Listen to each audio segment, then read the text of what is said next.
coming soon. Will there be thunder?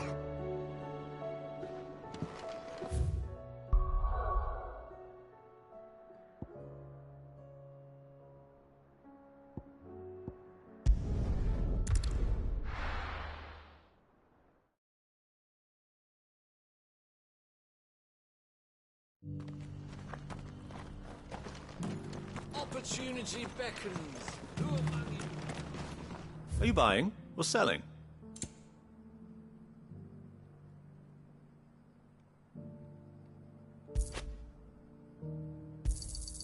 Of course.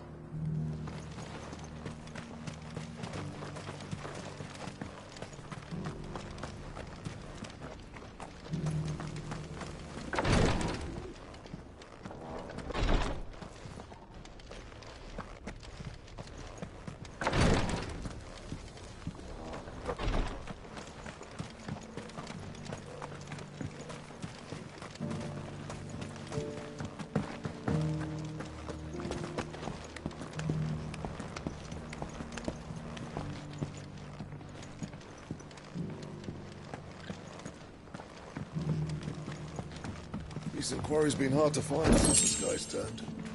It has indeed.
Someone there!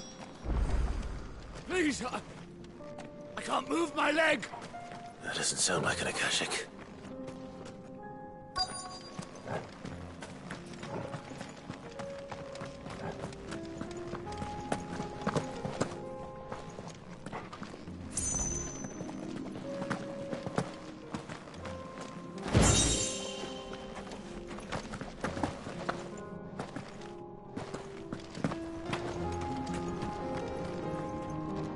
You're with the battalion? I am. I heard the fighting. Are the others? Taken care of. One of your brothers in arms told me what happened and asked for help. Another survivor? Where is he? Tell me. His wounds were too deep.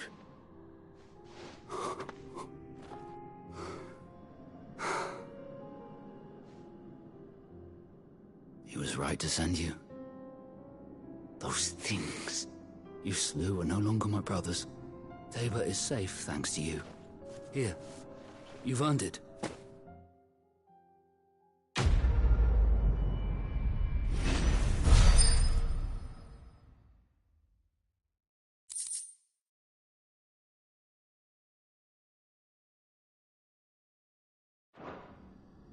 You seem familiar. Have we met? You must have me confused with someone else. Wait. That scar. Son of a whore. You're Sid. I was there, in Cosnis, when you killed my brothers. I was there in Rosalith, when you killed my commander! My war with Hugo Kupka is over. I bear no ill will toward those who followed him. And what of my ill will? Coward! Draw your steel. Lord Kupka shall be avenged!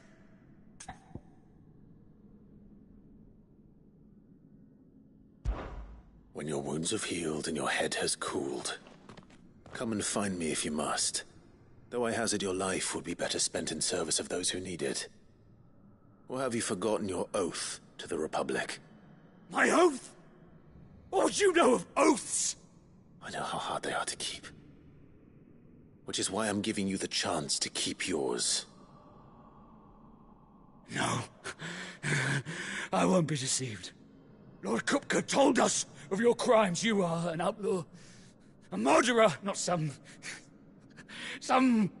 Man. Like you or anyone else. I am nothing like you. But if you're not gonna kill me, then go. Leave! Just know that I will find you, Sid. Someday.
Opportunity beckons. Who among you is bold enough to heed her call?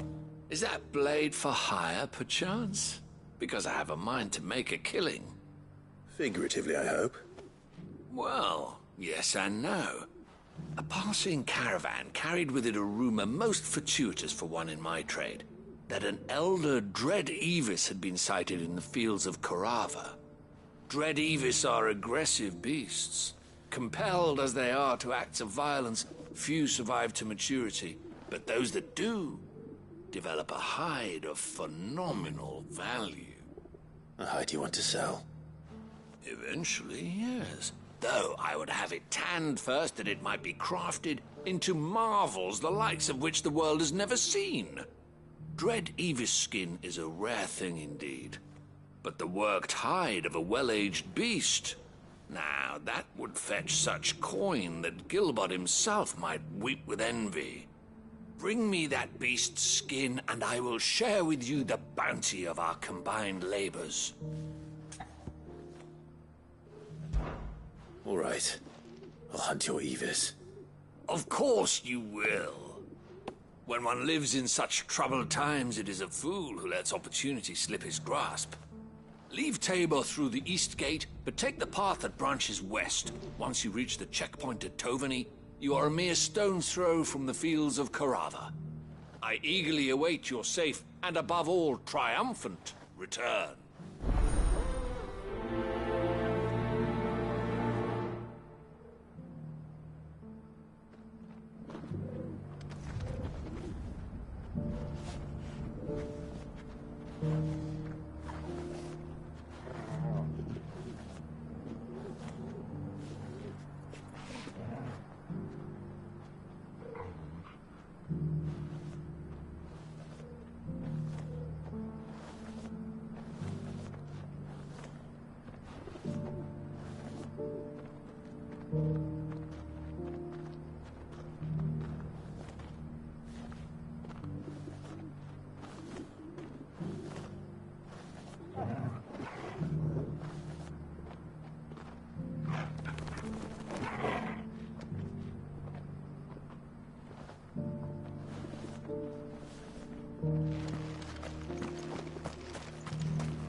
Careful how you pack that leather.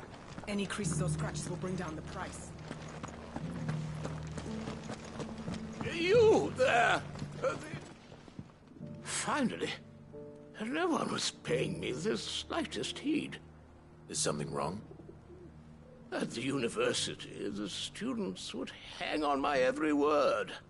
Sadly, this far from home, I'm just a vagrant greybeard.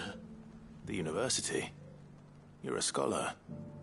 A specialist in ancient cultures. The most accomplished in all Valisthea, some have said. Not that I look the part in these tattered rags. In my heyday, no obstacle could have kept me from my studies. Yet here I am, a wizened windbag, bested by the many steps of Tabor. The answers I seek lying just beyond my enfeebled reach. Would you do an old man a kindness and brave the stairs in my stead? You'll be amply rewarded, of course. Climb the stairs and memorize a few inscriptions for me. Assuming you know your letters, that is. Some courteous soul is rumored to have carved clues to Tabor's rich history into stones dotted about the village. 3 of them, to be precise. 1 each to the north, south, and east. I'm here in the hope that those carvings might shed light on a riddle I've been pondering for some time. Namely, the otherwise undocumented origins of Tabor's unique people.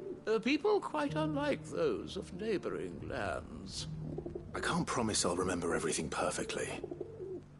Remember what you can. I'll piece together the rest. Make for the domed pavilions, and you'll have no trouble finding the stones.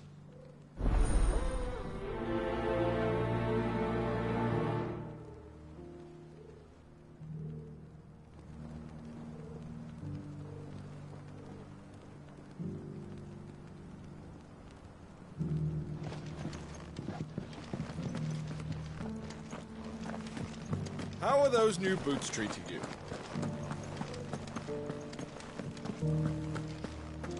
Beneath the flood, yes.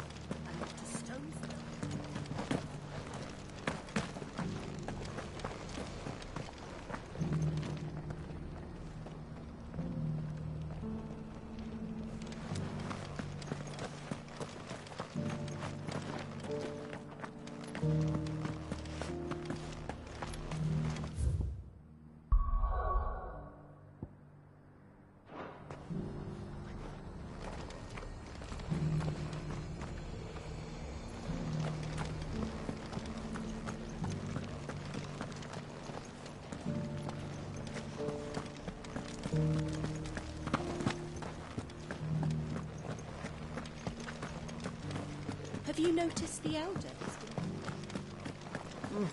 Not a scratch on them. You wouldn't happen to have a decent whetstone in there, would you, madam? I'm sure I can find you something.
The bandits may be no more, but look what they've left us.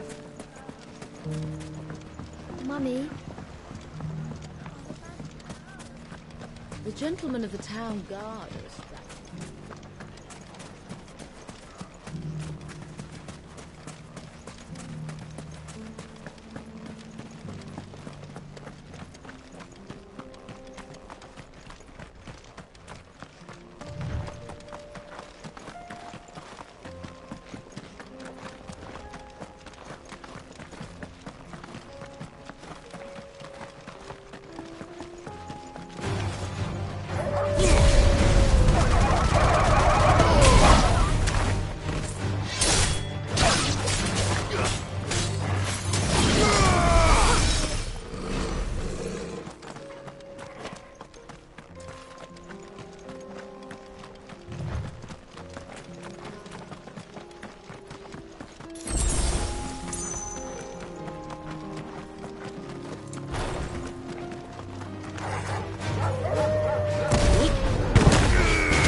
There's still plenty of fight in him yet.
Off my hands, the better.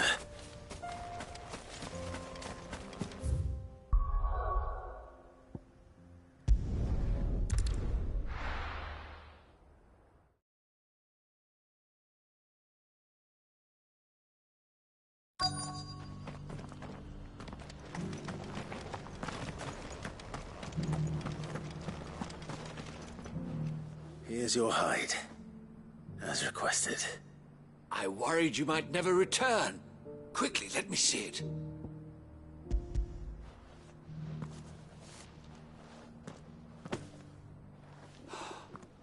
Oh, as supple as a maiden's cheek, yet as adamant as her virtue.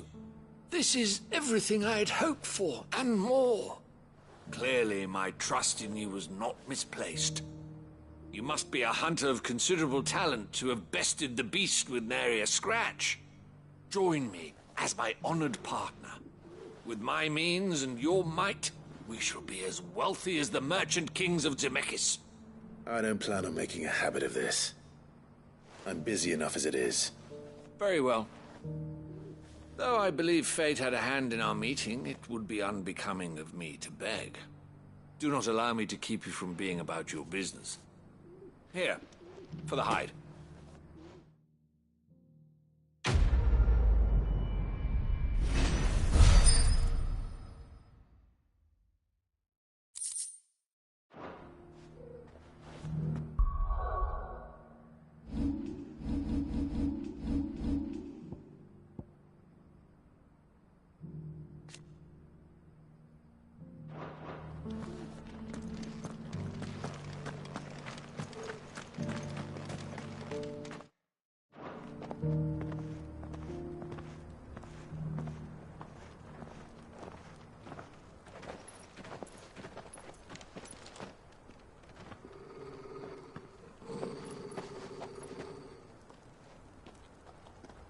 Cyril.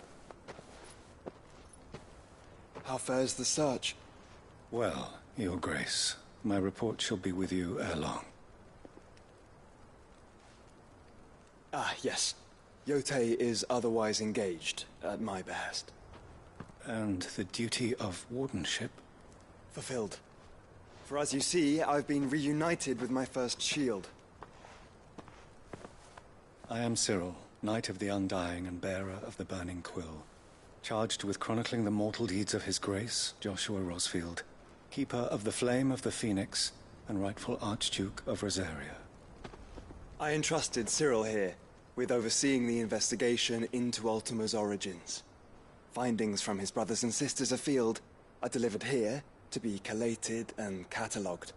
Just how many Undying are there? Not nearly enough, milady. Yet we are glad to give our all in service to the Phoenix. Such is, and has ever been, our creed. I see. You have your associates, I have mine. But you may now think of them as ours. That won't be a problem, will it? The Phoenix is our sun, and we but the shadows that quicken in his radiance. It is from the darkness that we serve, both him and now you.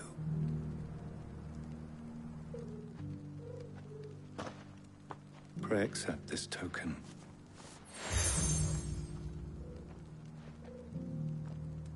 For as long as you bear it, members of our order will reveal themselves unto you. If there is nothing further. No. You are dismissed. Your Grace.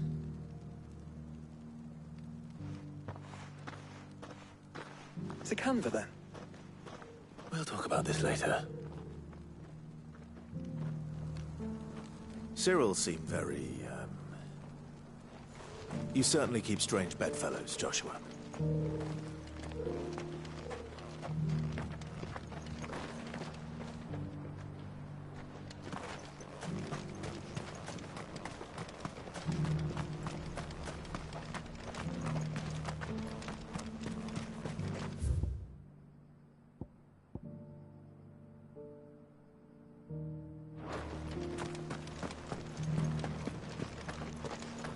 Careful how you pack that leather. Any creases or scratches. How are those new boots treating you?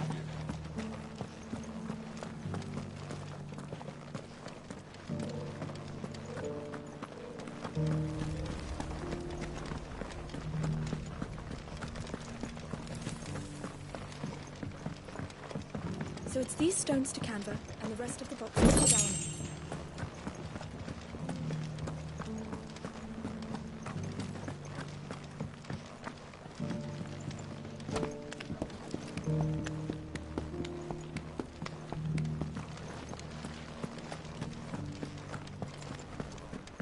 Beneath the flood, yes.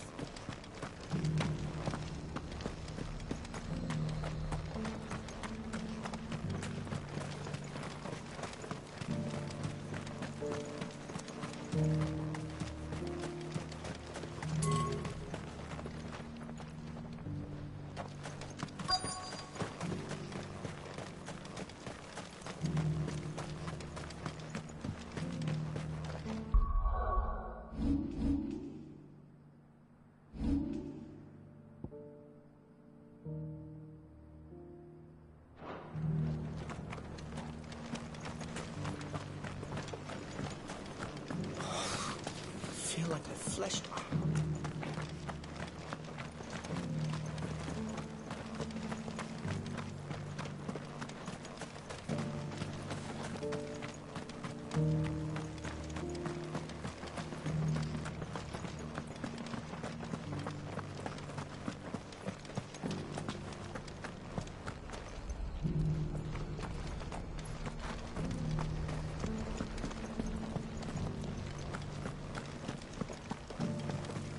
You have my thanks. Without your medicines and your wisdom, Tabor would be but a shadow of itself. It is the least we can do in return for your generous hospitality.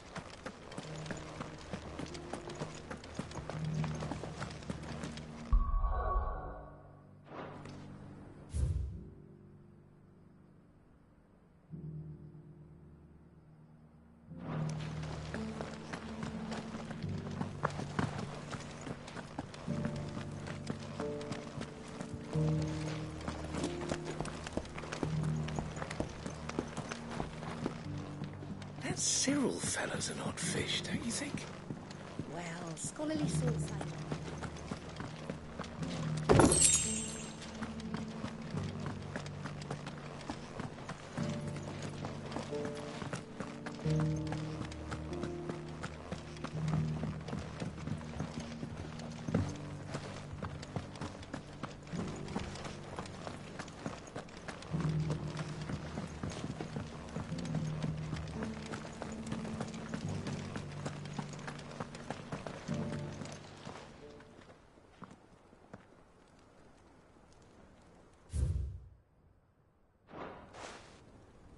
Farmers must have settled here in Tabor.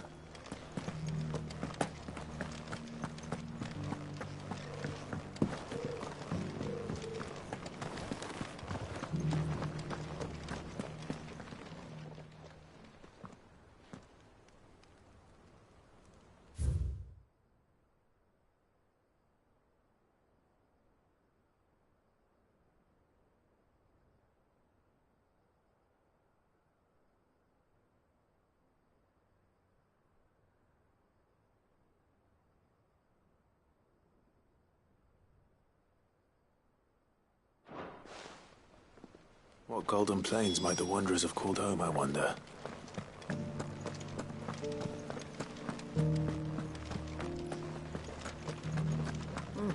And a scratch on them.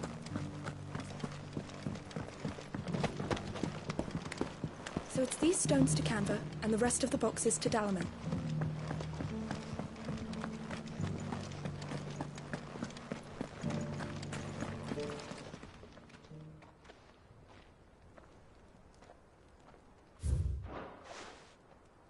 No history would be complete without mention of the mother crystals. I should speak to the old scholar before I forget everything I've read.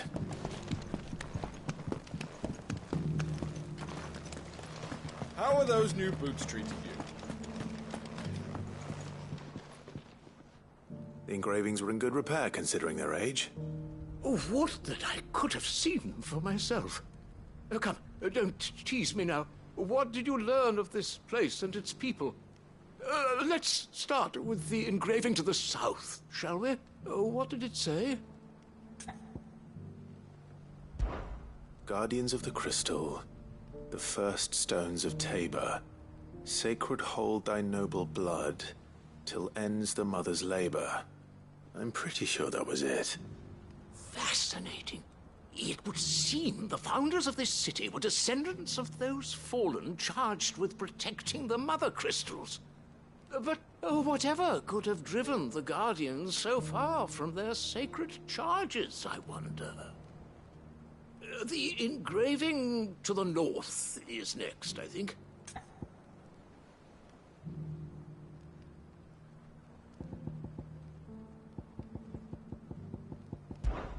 Wanderers of the Golden Plains, lay your roots in stone. With pride recall thy noble past, and make these rocks a home. Or, I think that was it, at least. No doubt you're right. There are vestiges of nomadic customs in Tabor its guardian roots could never account for. This is proving most enlightening. Now, for the final stone.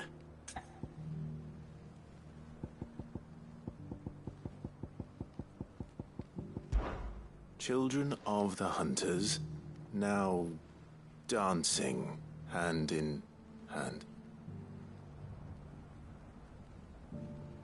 That can't be right, surely. I'd rather suspect it's not.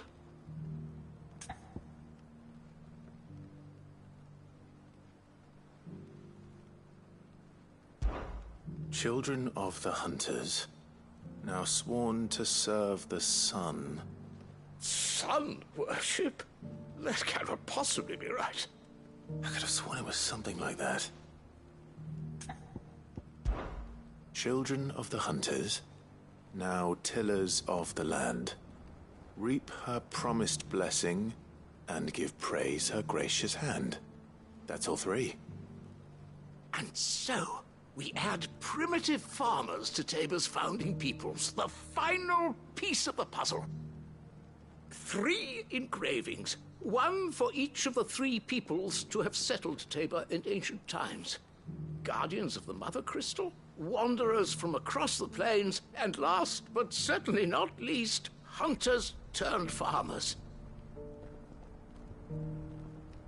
Little wonder it was so difficult to trace the roots of Tabor's culture. Those roots reach down through 3 distinct traditions. Nonetheless, one cannot help but wonder why this fact is not better known among scholars, given that the stones stand here for all to see. Too many stairs, perhaps. Ha! Too many by far. Here, and thank you.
For years, I have pondered the mysteries of Tabor's founding. How are those new boots treating you?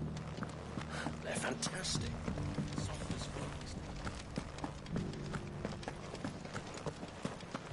Beneath the flood, yes.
The free cities under sea?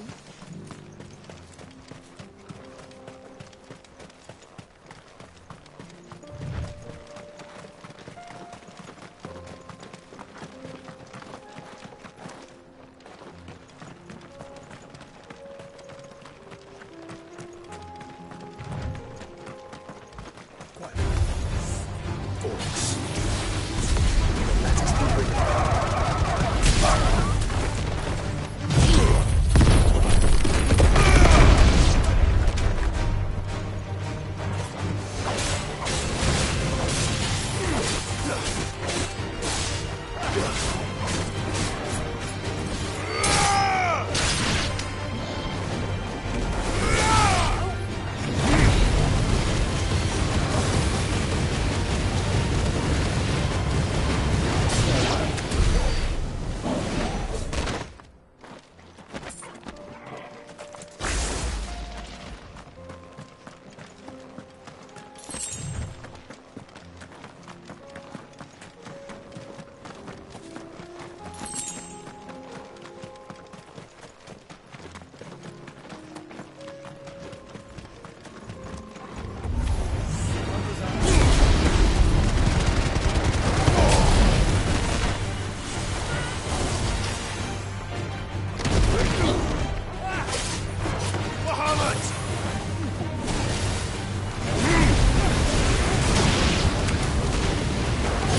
Smoke.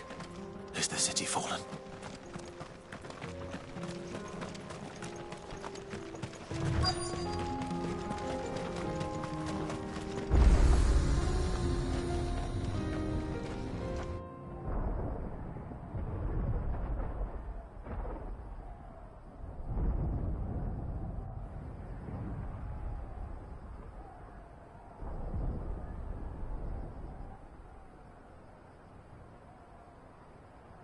The free men are still holding their own, then.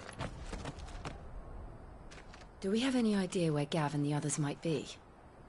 There's a warehouse near the docks where we agreed to meet if there was any trouble. We should hurry.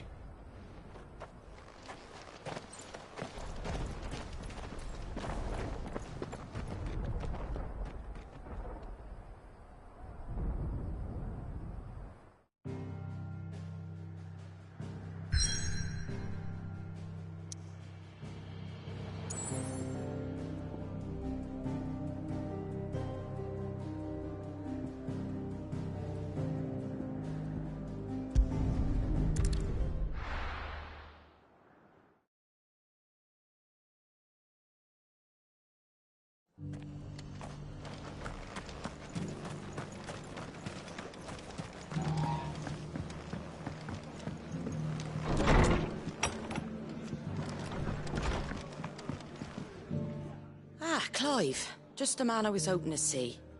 Oh? And why is that? You remember how some of Sir Wade's guardians took up residence here after the Akashic attacked? Well, now the rest have come to join him.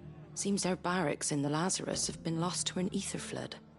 Now, I don't mind having a few more brave boys around to keep them animals at bay. I ain't daft after all. But we ain't got nowhere for 'em to bed down. Poor buggers are having to make do with haylofts and chocobo pens. I'd build 'em a new barracks here if I could. But where would I put 'em? There just isn't enough room up here on the rock. Which leaves us in a bit of a pickle. The people we're counting on to keep us safe are living like beggars. I see. And it isn't just that lot. There's bears to think about too. There's been more and more of them turning up lately, coming from all over looking for safe haven. But there's only so many we can shelter with the room we've got. We can't keep cramming more and more people into less and less space. What we need is a new home for our new arrivals. And that's what I was hoping you might help me with. If it ain't too much of a burden, of course. It's no burden. Thank you, Clive. So, where were you thinking of making this new home? Well, I reckon we could do a lot worse than Eastpool. Eastpool. It's been a long time since I thought about that place. It was a tragedy, what happened. And if any of us could have done anything to stop it, we would have. But what's done is done. And those who lived there wouldn't have wanted the village they loved to be left in ruins. I suppose you're right. The blight might be pressing in, but I reckon it's got a good few years left in it yet. There's just one problem. A band of cutthroats have made it their den, and they don't seem like they'll be moving on in a hurry.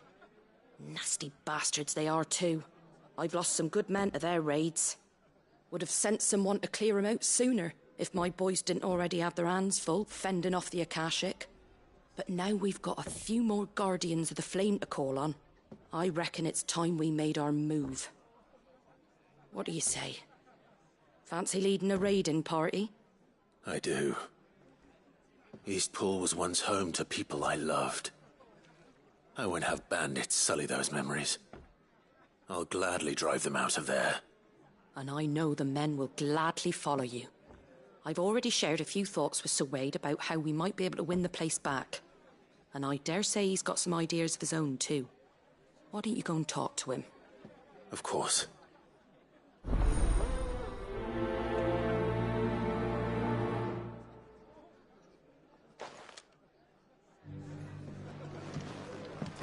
Back to Eastpool, then. Not just yet. Let's hear Wade's plan first.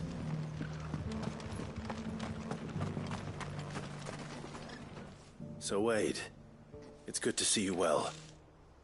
And you, Lord Rosfield. And you. I spoke with Martha. She tells me you have plans to free Eastpool and make it your own. That's right. Though it was mostly her idea. I rather fear my men have been treading on her toes somewhat since joining us, not to mention each other's. And then there are the bearers, men and women who found the courage to flee their masters and sought refuge here. We need somewhere to settle them, and I can think of worse places than Eastpool. As can I. Which is why I agreed to help you win it back. That's very kind of you. I'd be most grateful if you would. With you beside us, we shall soon send that rabble of rogues running for the hills. So, what can you tell me? That thankfully there aren't too many of them. Fewer than a dozen at our last count. And rather less, thankfully. The road that leads there will more than likely still be crawling with Akashic. A small force would suffice to clear the village, but if the Akashic were to follow them in, that force could end up trapped between a rock and a very hard place indeed. I'll head into Eastpool and deal with the bandits. You and the Guardians can stay outside the village and fend off any Akashic who come too close. Make sure I'm not taken unawares. I can't ask you to bear all that risk yourself, my lord. The Akashic are the bigger risk. I can handle a few bandits. Well, if you're sure, I shall summon my men at once. Shall I wait for you here? No need, my lord. You go on ahead. We'll be with you before long. All right. I'll meet you at Eastpool then. We shall see you there. And may victory await our coming.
That's the end of that, then. Or maybe not. What's that thing doing here? Doesn't matter. It goes too. Titan!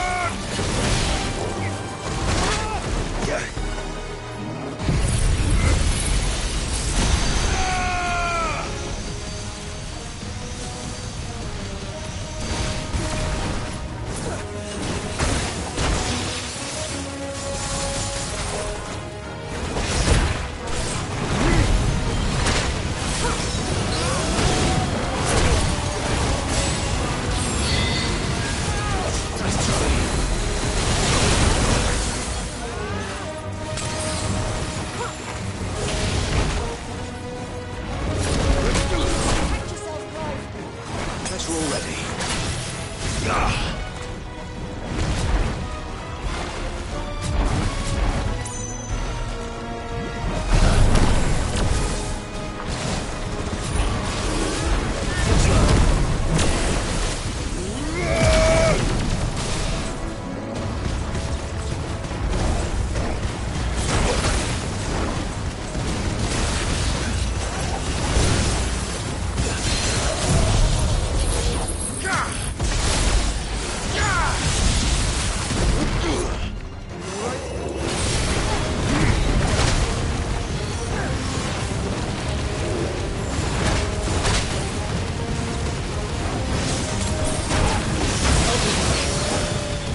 Any more surprises?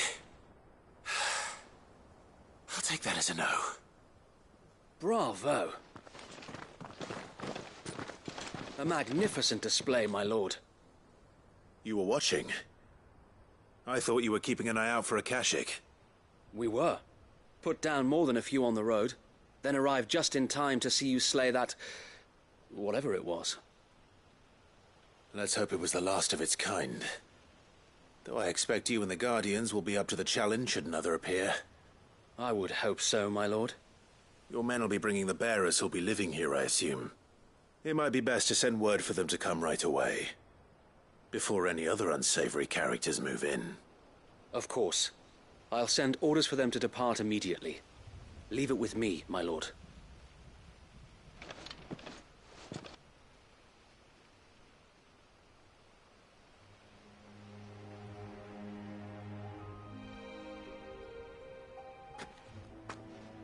Home. Without masters. No. We're the masters now. Our lives are our own at last. That's all of them. And not a single Akashek in sight. Now to begin the important work of rebuilding the place. It won't be easy. Especially not after 5 years of beasts and blackguards having their wicked way with the place. The masonry might still be sturdy enough, but half the beams are rotted. Those that weren't lost in the fire or burned by the bandits, that is. It'll take a bit of elbow grease. But we'll see Eastpool rise again. Just you wait. So wait. Lady Hannah is buried here. If you don't mind, I'd like Oscar to join the rebuilding efforts. He should be a part of this. Of course. I couldn't agree more. I'll let Martha know that everyone arrived safely. If you need anything more, you have only to send a Stolas. And we will, my lord. Safe travels. Eastpool lives again. Let's go and tell Martha the good news.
Ah, there you are. All went well then. Sir Wade told me you got rid of the bandits while his lot kept an eye out. Nicely done. And what's all this about some shape-shifting nightmare showing up? On second thoughts, don't tell me. It'll only give me nightmares of me own. What matters is you did it. And now we can build our new village. I suppose it will be. What will you call it? What else? Eastpool. Sir Wade said it best. There's plenty bad happened to that place, but that don't undo the good that happened there. No need to throw the baby out with the bathwater. Did Wade say that? Well, something along those lines. Anyway, the poor souls might have made it to Eastpool, but their work ain't done yet. So the way I see it, neither is mine. If it's food or lumber or strong backs they need, the rest is ready to provide it. Thank you, Martha. No, thank you. You didn't have to help us. I wanted to.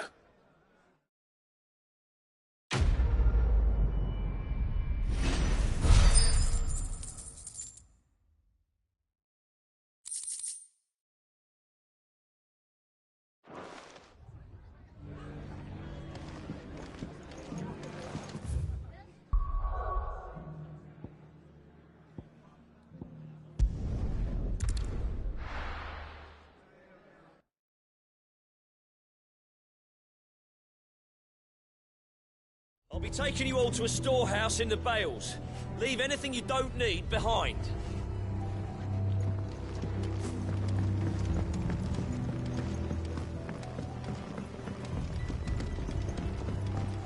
You know what you have to do. Clive, I fear that I must bid you farewell.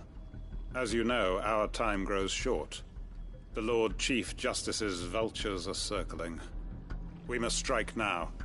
Before we part, I want you to know that, though I may not always have been your most vocal ally, I trust you, as I trusted your predecessor. Thank you. I appreciate the sentiment, and I understand more than anyone how you feel. But is revenge really the answer? It is the one I found, and it is all that I have lived for since that day. But what of Lostwing? Everything you've built. I built Lostwing to achieve this aim. Once it is done, the village will have served its purpose. My comrades and I are sure of our cause, and we shall fight to the last, come what may. But there are those among us who cannot fight. Children, the elderly, bearers afflicted by the curse. I would place Lostwing in their hands, if I thought it would do them any good. But a village home only to the frail and the infirm is not likely to stay a safe haven for long. And so, Clive, I find myself turning to you once more. Will you take them to your hideaway, that they might live even should Lostwing die? I will. Thank you. I will not have it said that I did not see to the well-being of those who rallied to my cause. The people I speak of have withdrawn to Gotan's Bales, away from danger in case the Black Shields strike. Understood. I'll make sure they get to the hideaway safely. Then the last of my preparations are complete. Fare you well, Clive. And may Griga guide us. All of us.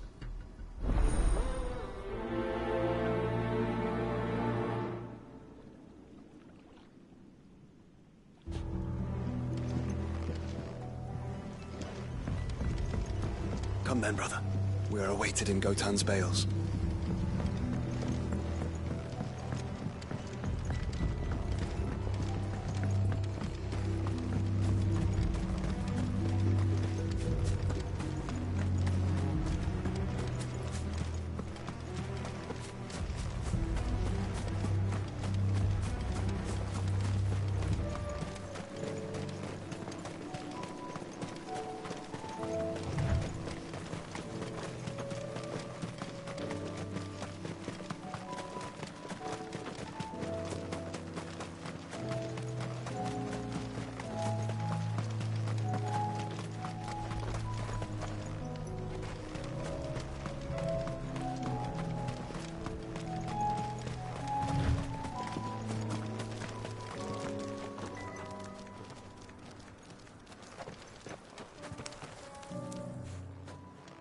Everyone.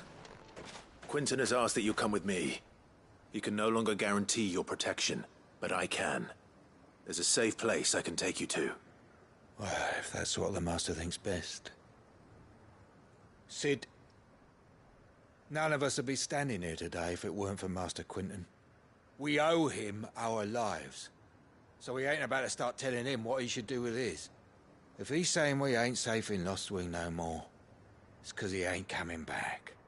And if that's what has to happen, then so be it. I only hope he can see this through to the end. That we get to see justice done. I hope so too. Oi! You lot! Where's everyone else? They ain't already left, have they? They've gone with Master Quinton. Fuck! Fuck! Fuck! What's wrong? I've just come from the Justice's manor. We have to get Quinton to call off the attack. It ain't just the Black Shields protecting the place. He's got a guard dog and all. A fucking monster. They don't stand a chance against that thing. If I don't get the message to them, they're all gonna fucking die. We can't let this happen. Sid! Don't worry about us. You've got to catch up with him. We can't let Quinton die before that bastard does. All right. I'll do what I can. Where is this manor? It's way over to the east, through the woods. Heavenhall, he calls it. Promise us, Sid. Promise us you'll do what you can.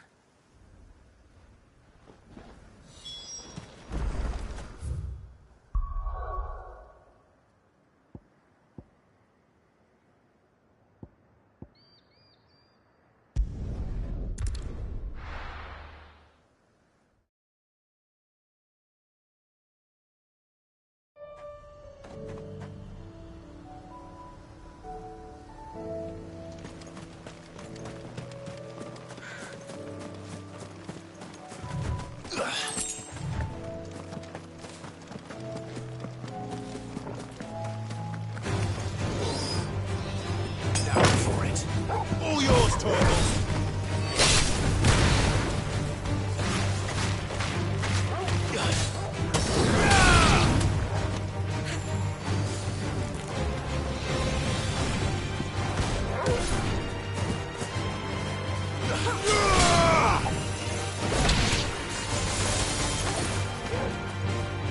All yours, Torvald!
Clive, look. No. Don't tell me we're too late.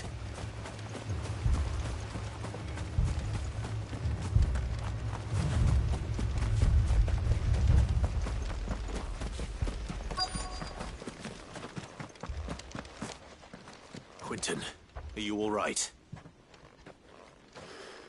No. But I am alive. Which is more than I can say for my comrades.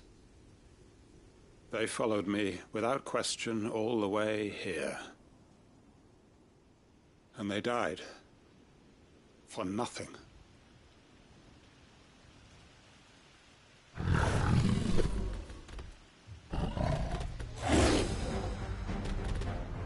This must be the guard dog. Quinton. I'll hold it off. You go. But... your comrades didn't die for nothing. They died for you. Don't let their sacrifice be in vain. I won't. Come on, then. That is no mere guard dog. No. Just a rabid beast that needs to be put down.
It's over.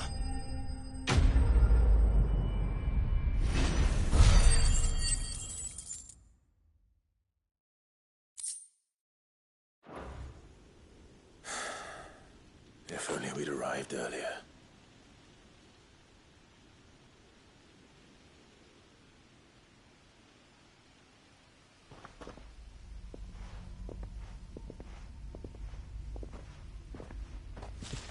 Is it over? It is.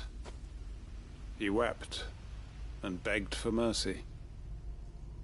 And I cut him from ear to ear. Just as I dreamed of doing all these years. All my plans. Building a haven in Lostwing. Freeing bearers from their chains and recruiting them to my cause. It was all for this. But what is this? Justice? My faithful comrades. All those lives lost. So that I might take another. Quinton. Master Quinton! Oh, thank Grieger you're safe. You? You're alive? And so are you. I'm so sorry. I tried to warn you about that thing. And I hate to say it, but there's more bad news. It's Lostwing.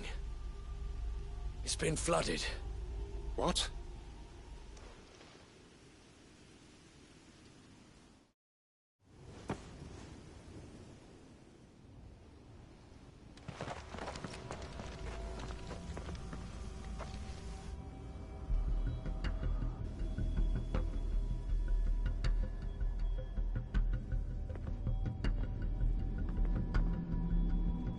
Lost Wing. My Lost Wing. And look who's here. They must have stolen in after we left, just before the flood struck. What if there are still people in there? Don't be a fool!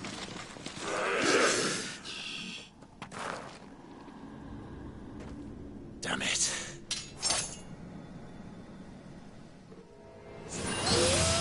Richard's not going to last long in there. Then we'll finish this quickly.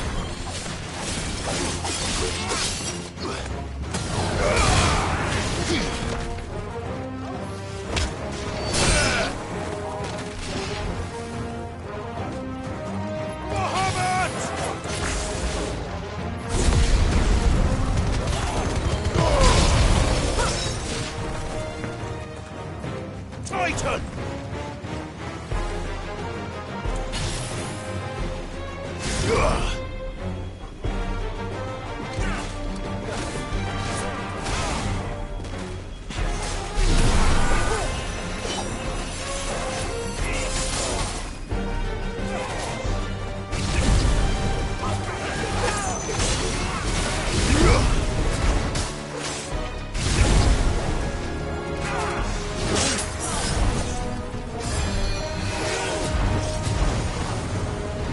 My strength is yours.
I need to find Quentin.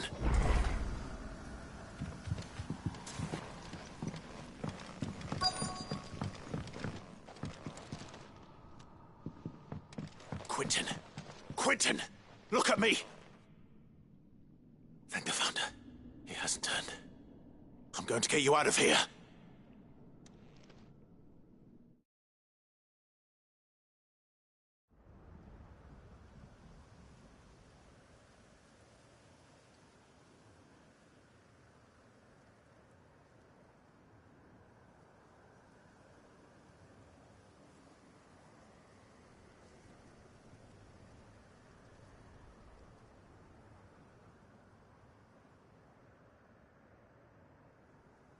Welcome back to the land of the living. Is Lost Wing? The flood has filled the valley. I see. Then all is at an end. A strange way to achieve one's life's ambition. No, Master Quentin. Save your strength. Why?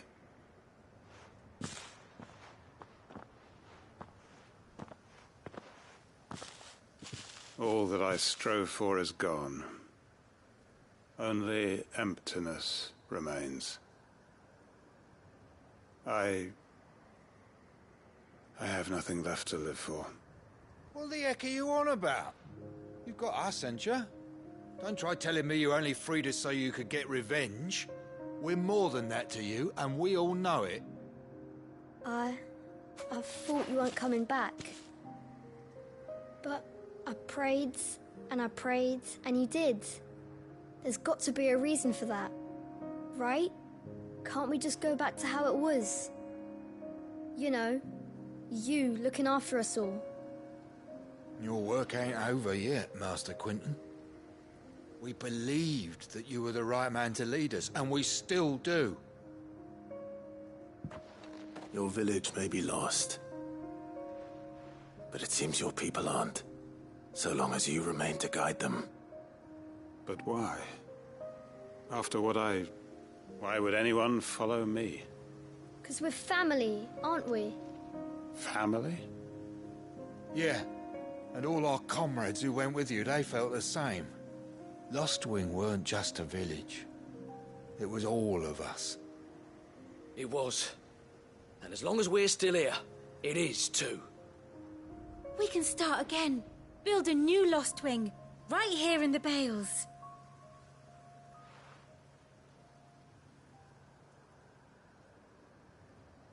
A fresh start. One life ends, and another begins. Why, just a village. We could build towns. A nation, even. What's to stop us? That's the Master Quinton we know. Please. I am nobody's master. Quinton will suffice. After all, we are family.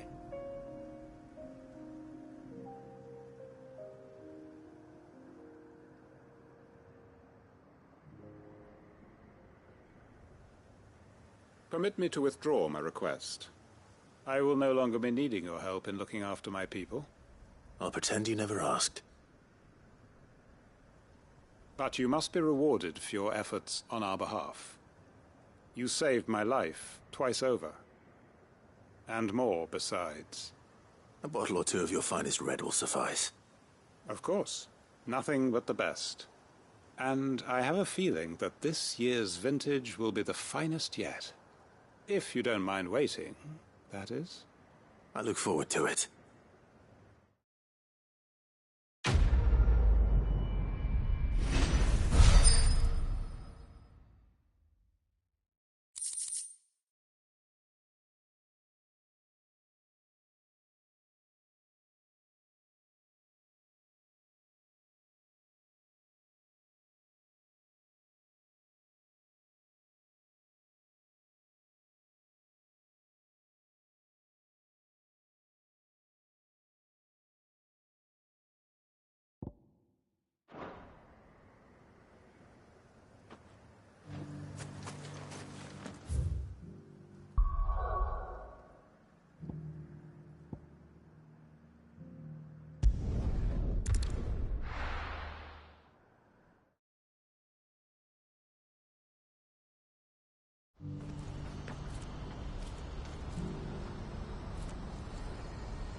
If we're going to do this, we'll need help.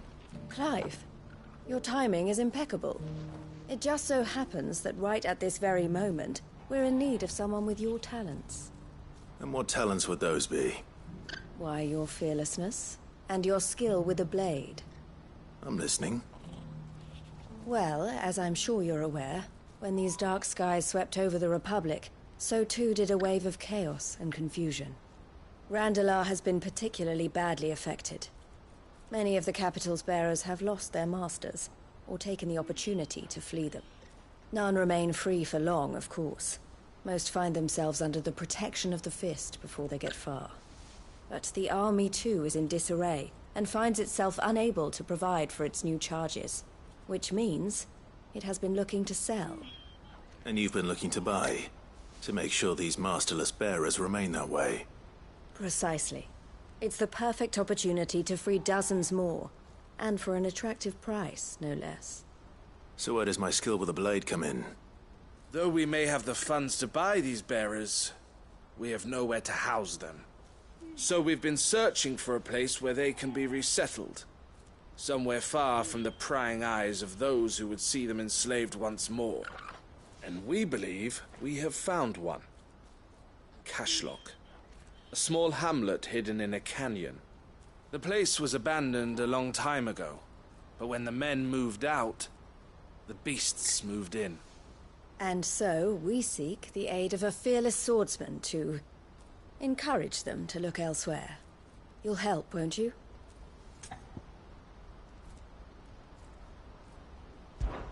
How could I refuse?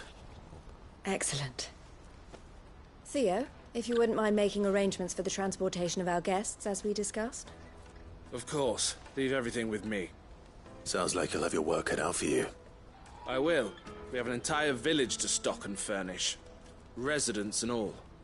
Even if I begin right now, I'll be working day and night. So I'd better get started. Try to clear the place out before the wagons roll in, won't you? I'll do my best. You will find a village in Chaidra's Thread, past Lateney's Cleft. My man there will open the gate for you. All right. Wish me luck. I'm sure you won't need it.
Must have been a nice place once. It will be again.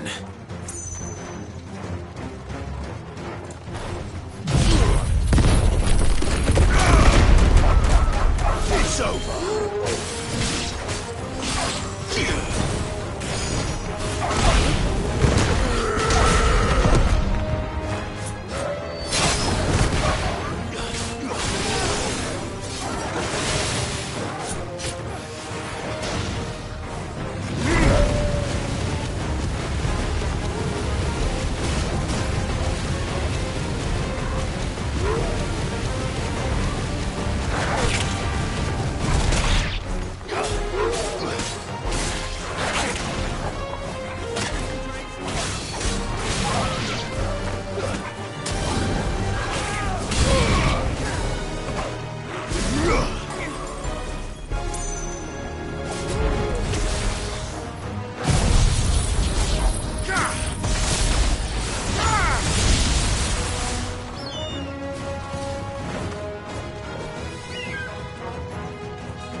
think that's the last of them?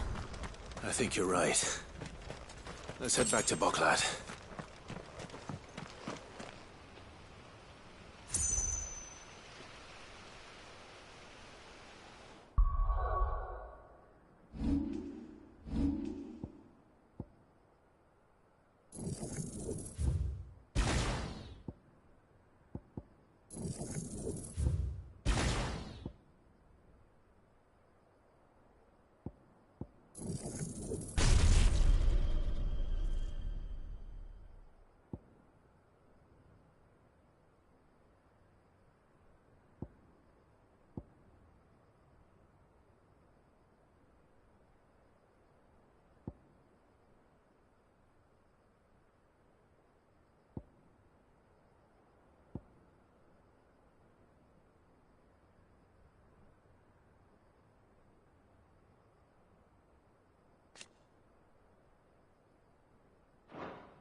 Something the matter, Theodore?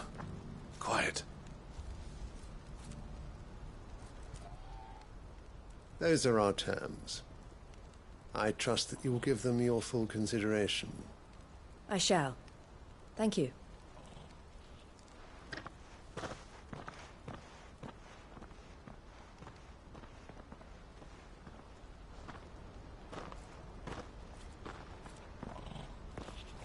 Him again. Someone you know? Yes. And, no. But enough about him. How did you fare down in Cashlock? It's done. The village is safe now. You made quick work of it, as always. I should go and let Eloise know. Don't let me keep you. But Clive, don't tell her I was watching her, will you? She'll only get upset. I'll explain everything once you've finished with your report. All right. We'll speak then.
Eloise, I just got back from Cashlock. The village should be safe now. Thank you, Clive. Here, something for your trouble. Well then, now that you have laid the groundwork for our little project, I suppose we'd better finish the job. The first thing we'll need to do is make sure our offer for the bearers is accepted. You're still in negotiations? We are. A trusted colleague has been dealing with the Fist on our behalf, but things have been trickier than we anticipated. I suppose it's to be expected. This is the army we're dealing with. Fighting's what they do. But we shall emerge victorious in the end. Well, if you need any help, You know where to find me. I'm not sure I do. But thank you, all the same.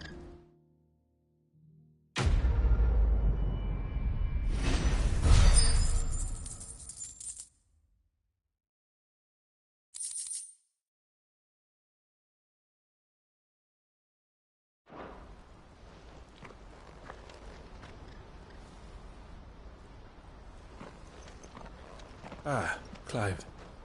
You wanted to talk? The man I was watching earlier, the one speaking to my sister.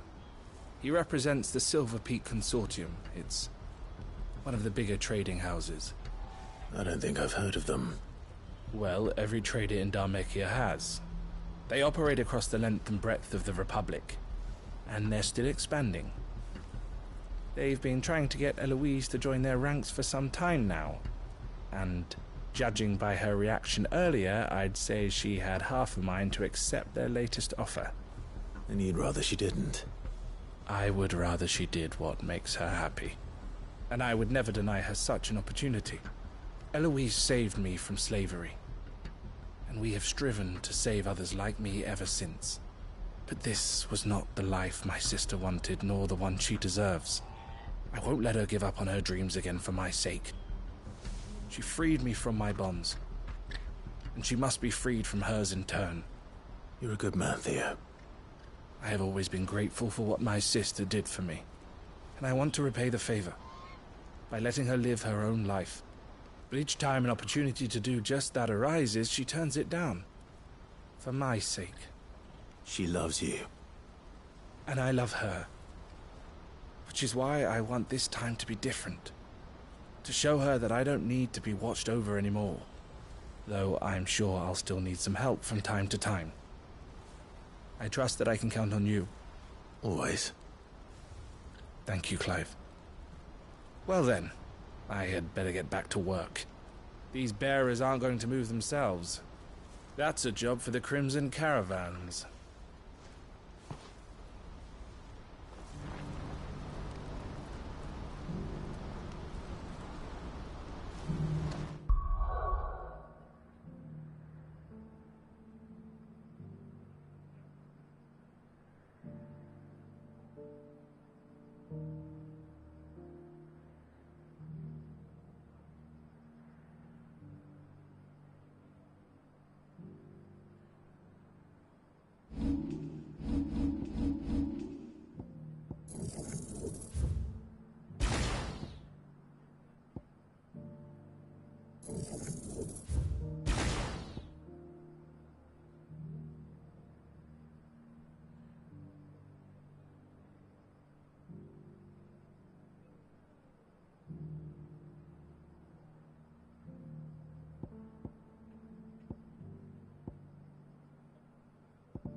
sun again?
Sounds like thunder.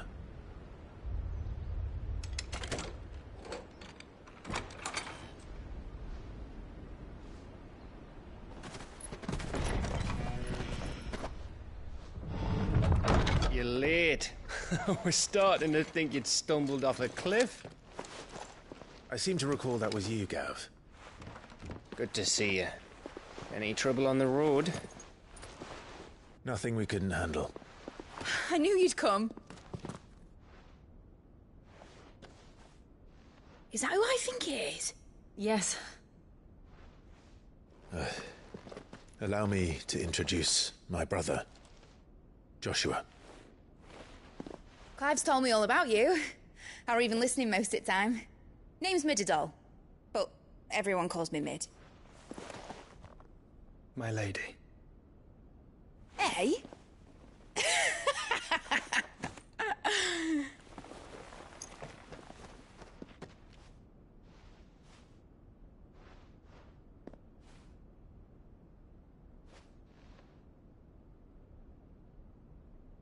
My boy. Uncle Byron. It's really you. I never thought I'd see the day.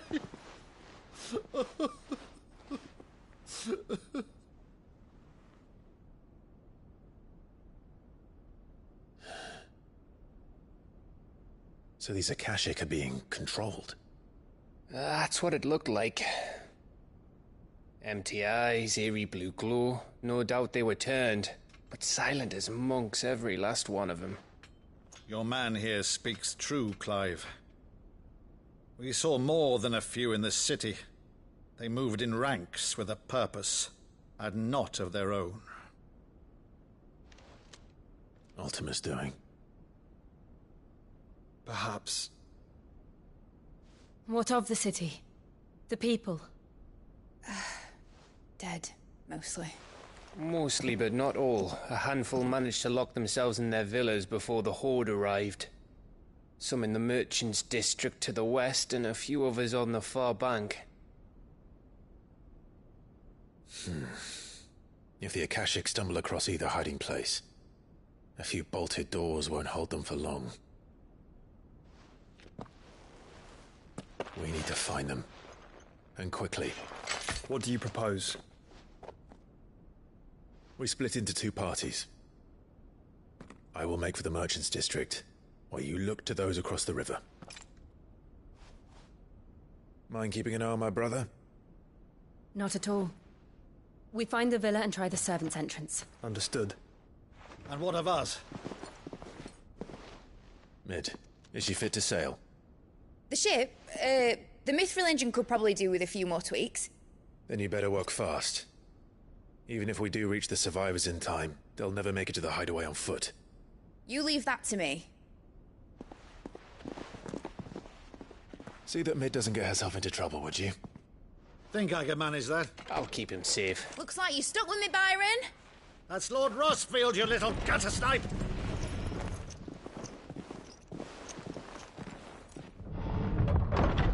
Shall we then?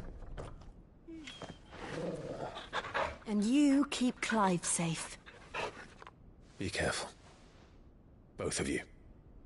You too.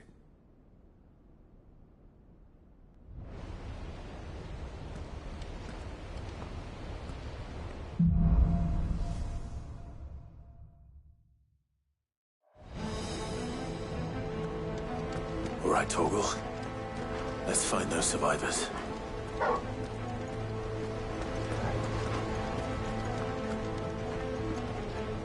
They don't stand a chance against those things.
I needed that.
may still be survivors inside.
Where is your master? What does he want?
You've caused quite the commotion.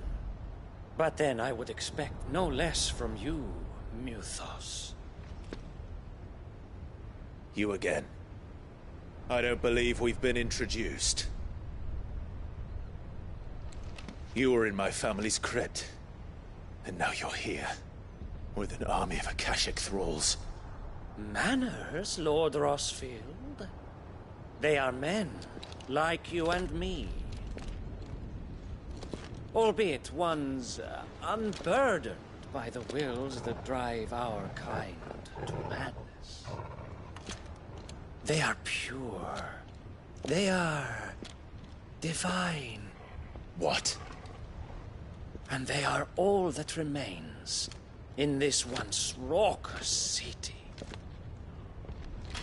You'll pay for what you've done. As you wish. I confess I have been very much looking forward to this. Pardon me this indulgence, Your Majesty. The vessel shall not be spoiled.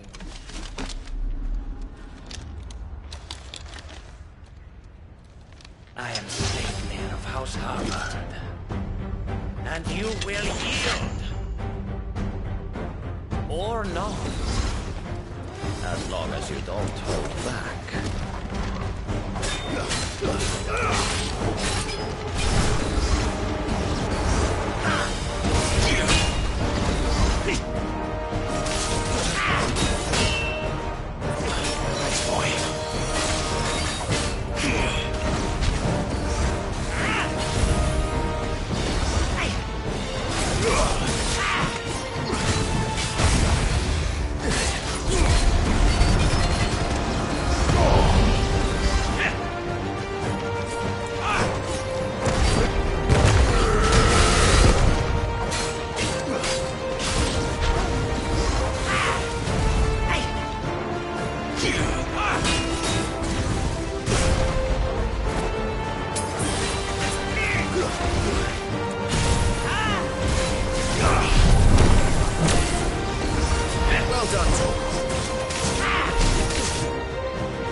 trick.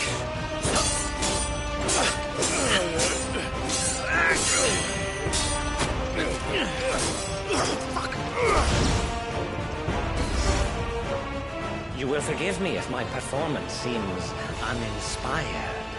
It is just that I expected so much more from our chosen one. Perhaps this will kindle your flame? What now? A gift from my liege lord's armory. Gungnir. Watch closely, Mythos.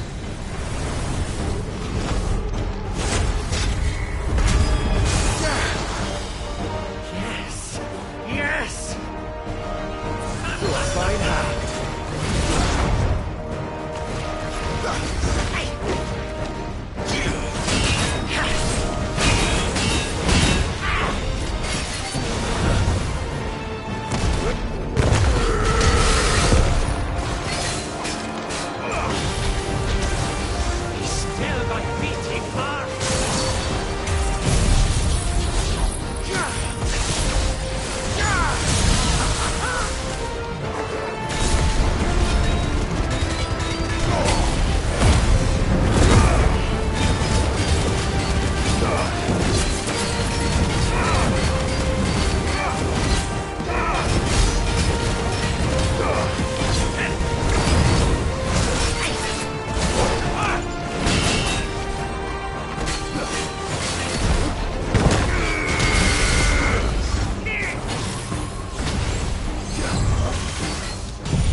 Actually, I wouldn't.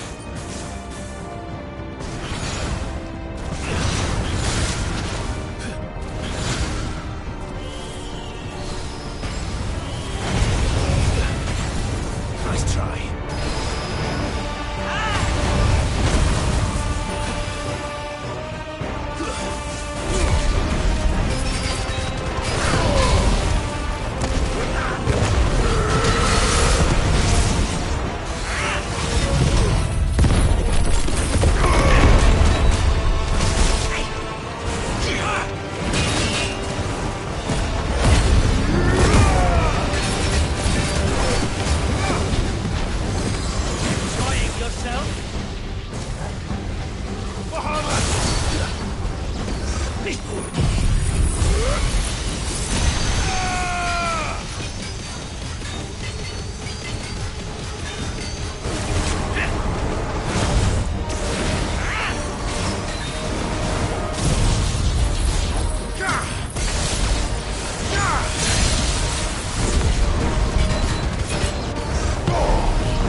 The vessel is strong.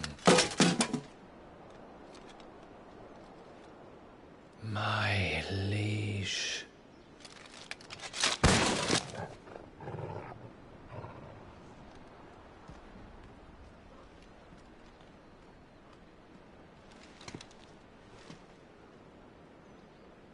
Clive! You're all right. As are you, I see. We are, yes. I'm sorry, but we couldn't save them. It was over before we arrived.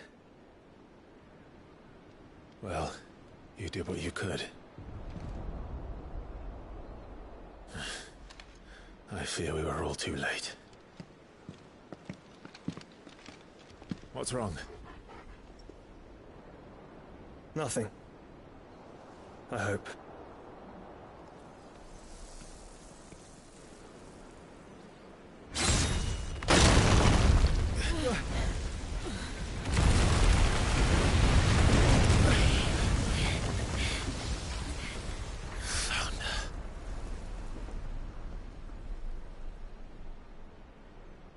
Leaving so soon, Mythos? It's the king. Indeed. You may kneel before Barnabas Tharn, Warden of Ash and King of Waloed. Get back.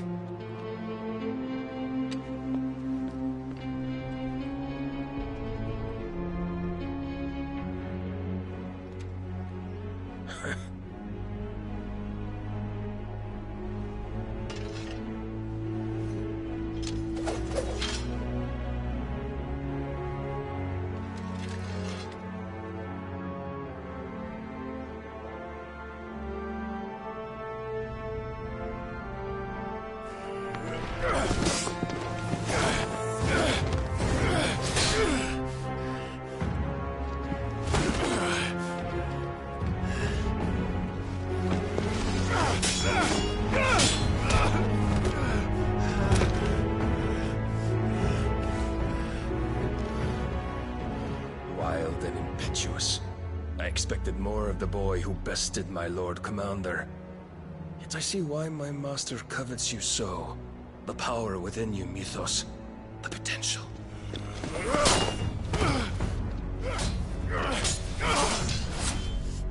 Stop calling me Mythos.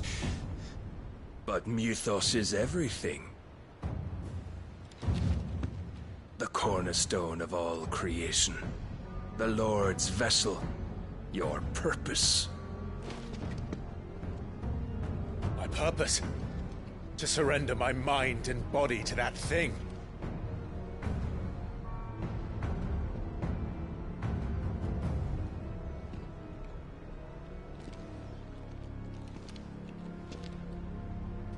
No, Your Majesty. My purpose is my own. I made a promise to my friends, to my people. And nothing is going to stand in my way. You would allow this delusion of free will to bar your path to greatness? Truly, your volition is a cancer. One that must be excised.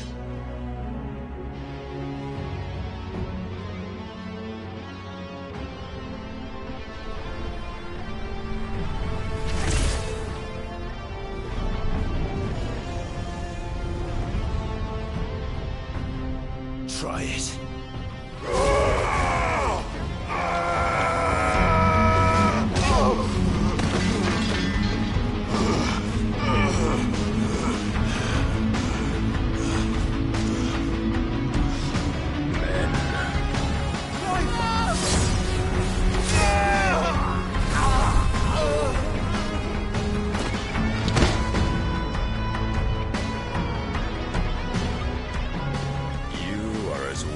All the rest. Joshua!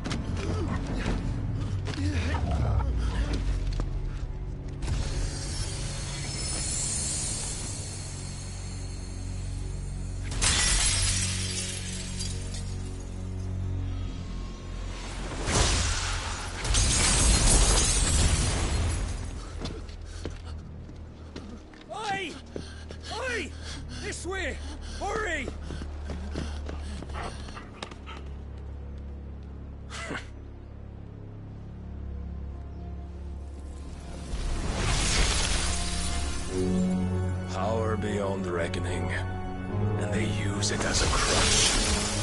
Such a waste.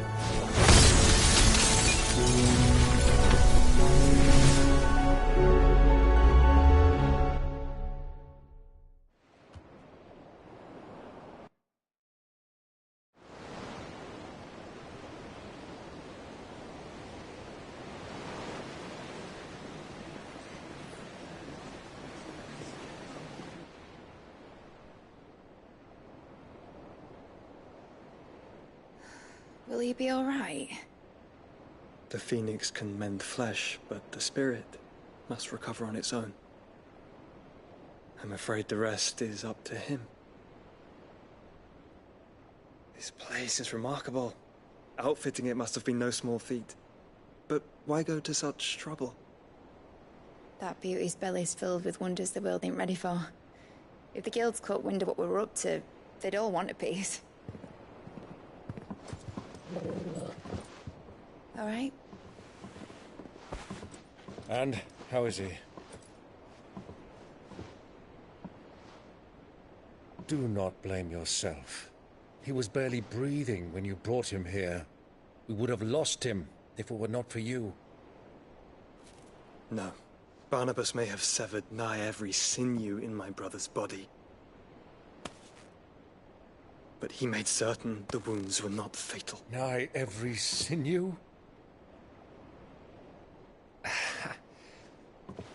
Allow me, your lordship. Don't know what I was thinking, putting you to the trouble like that.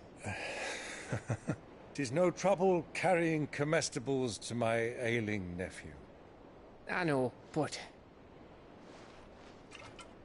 you've already done so much for us. Pouring your gil into the hideaway and now the ship.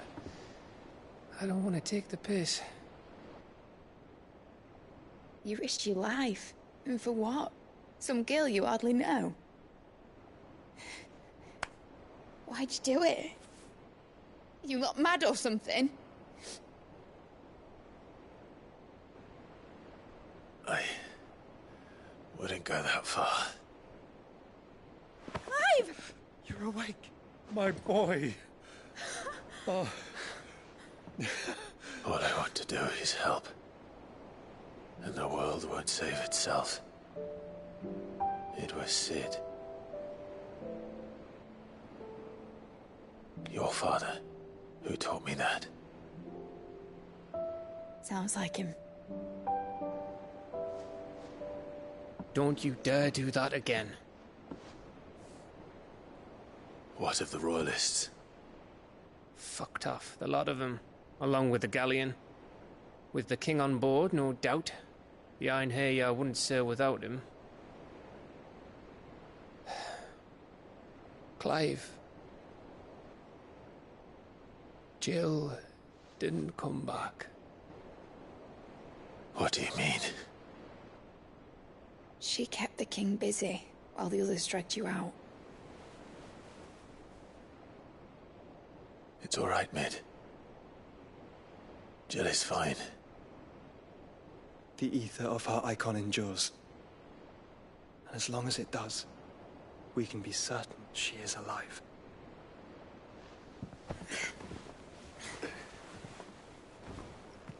We must pursue the Black Galleon. Jill will be with the king, I'm sure of it. Well, good luck catching him, because my ship's going nowhere. It's the Mithril engine.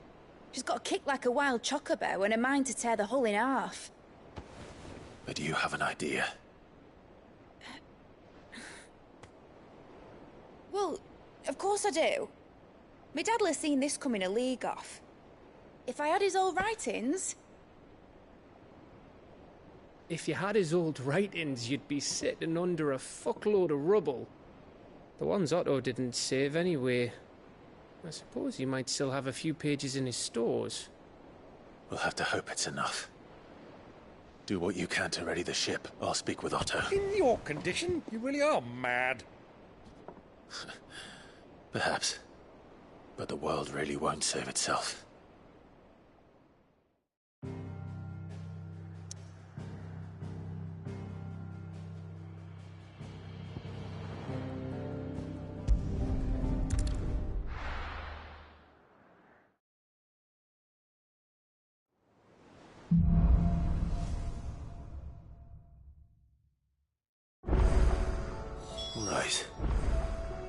Gav said that Otto might know something.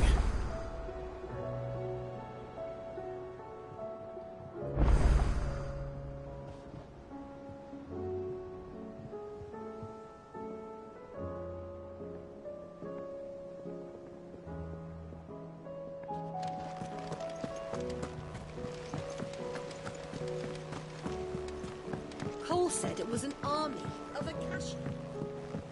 How are we supposed to do our duty when the hills are cruel? Oh, indeed. Oh, I wasn't expecting you back so soon. Here's everything we've received and everything promised. You earned this. Here you are.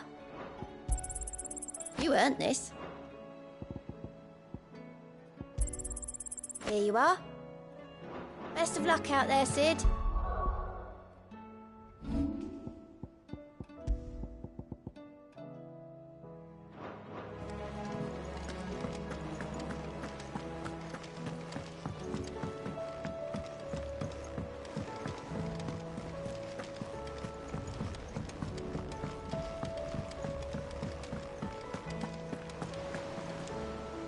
Clive?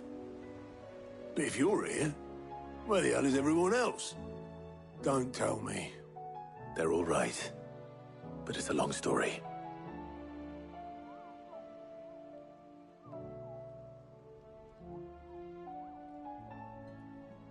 You lot don't do things by halves, do you? Well, at least everyone's still breathing. Now, as for these writings, I'm sorry to say, Clive, but if you had those, you'd be... Sitting under a pile of rubble, I know. But we were able to save a few bits and pieces from the ruins, most of which ended up being used to build this place. The more personal items we gave to the next of kin. In the case of Sid's things, that would have been mid. Then I'll check the workshop.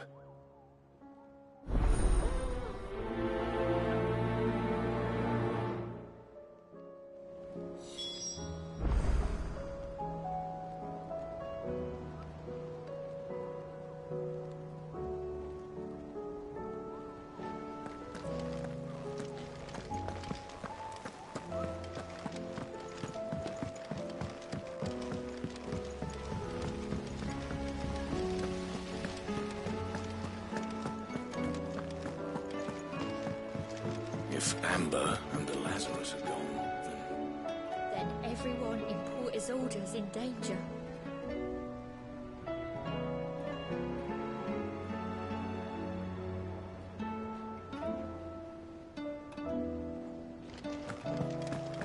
Do you think Mid's ship will ever sail?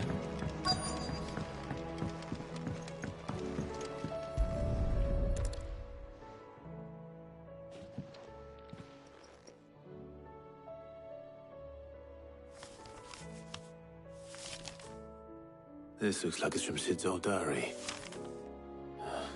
But you'll already have read it. I'd better keep looking.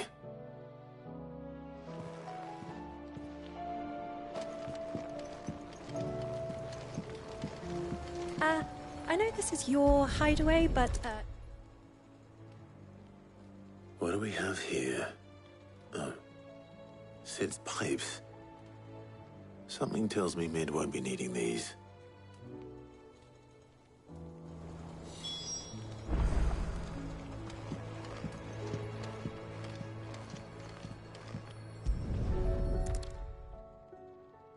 I remember seeing this doll in Sid's cellar. I wonder if it was Mid's.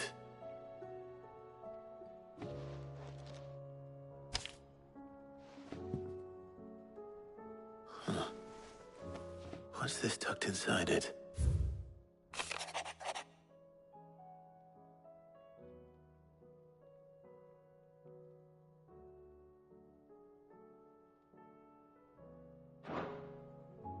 Sid's best invention.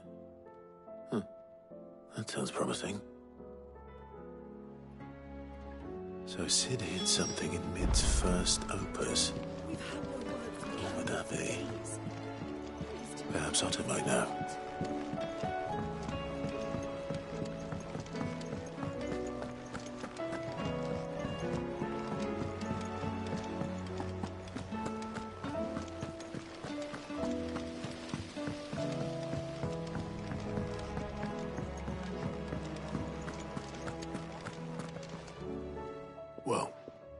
Did you find anything?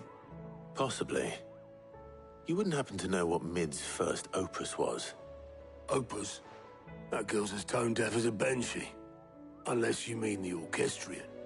She couldn't have been more than, what, 11, 12 when she cobbled that thing together? It surprised us all. Not least her dad. You should have seen how proud he was of the little scamp. What's that battered old box have to do with anything? I think Sid may have hidden something inside it. Wouldn't surprise me. Those two and their bloody treasure hunts. Half the things in the hideaway were hidden one time or another.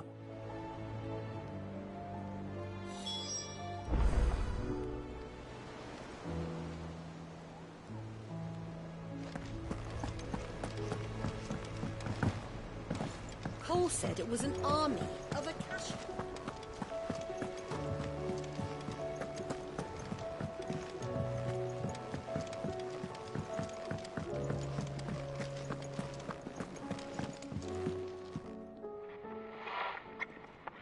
I didn't break it.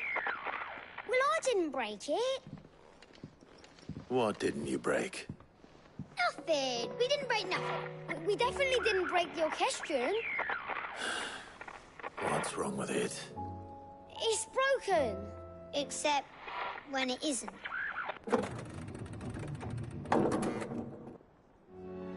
See? And you had nothing to do with this? Nope. Nothing. We just wanted to listen to all the songs at once. So we pressed all the buttons. Like this.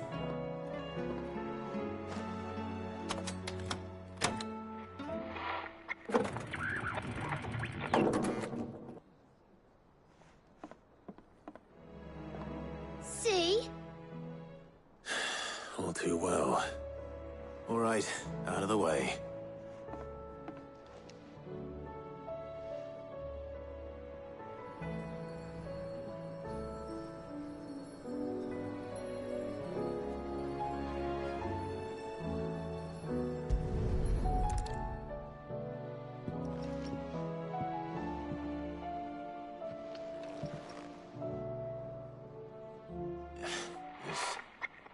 Something caught on one of the gears. Did you break it? Can you fix it? No, I mean, yes. There. How about now? You fixed it! Sid fixed it! He more than fixed it! Yeah, new music! Huh. Never heard this one before. They started playing when I removed this. Whatever it is.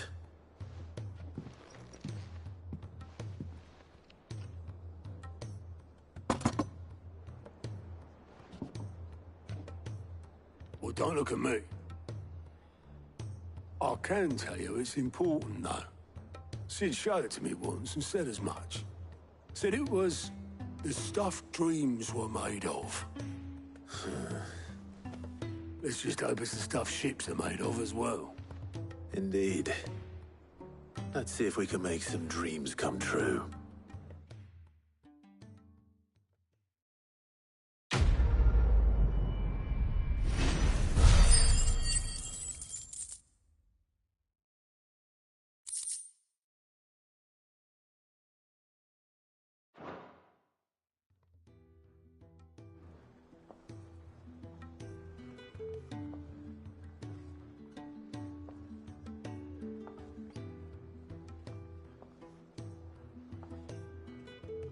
Just the two I was looking for.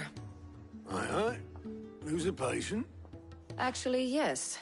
The Crown Prince just left. Dion left? Unless you've another word for stood up and walked off. Yes, left. He did have the decency to leave a message with Obelisk before commandeering one of his dinghies. Should we go after him? No. We're not the Prince's keepers. He's free to do as he sees fit. I'd rather he did so in bed. His wounds are nowhere near healed. Much like yours, I suspect. Otto told me what happened in Canver. What is it with this realm's princes and their aversion to rest? Ask me when I get back. Though I may be some time. Then at least try to stay safe. And if that fails, try to stay alive, eh?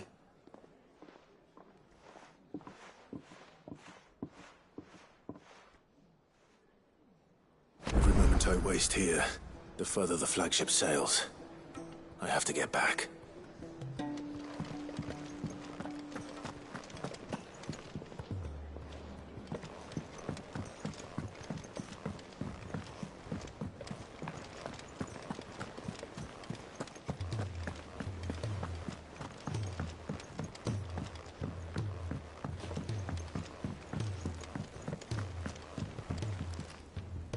All right, Clive. Blackthorn told me you helped him out again. Tough for that. Speaking of which, I'm actually a bit, Worried about him. And you want my advice? afraid so. It's a bit of a funny one, this, but I saved this posh knob while I was out on a mission, and he gave me this flashy ring to say thank you. So, obviously, I show it to Blackthorn, thinking he'll be impressed, only for him to go white as a sheet and quiet as a curl instead.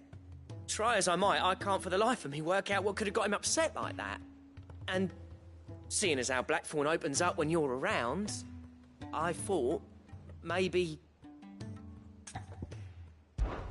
I'd speak to him again. Well, I suppose there's no point leaving him to stew. Cheers, Clive. I'll be sure to pay him a visit as soon as I have a moment. All right, I'll meet you by the forge then. You come along when you're ready.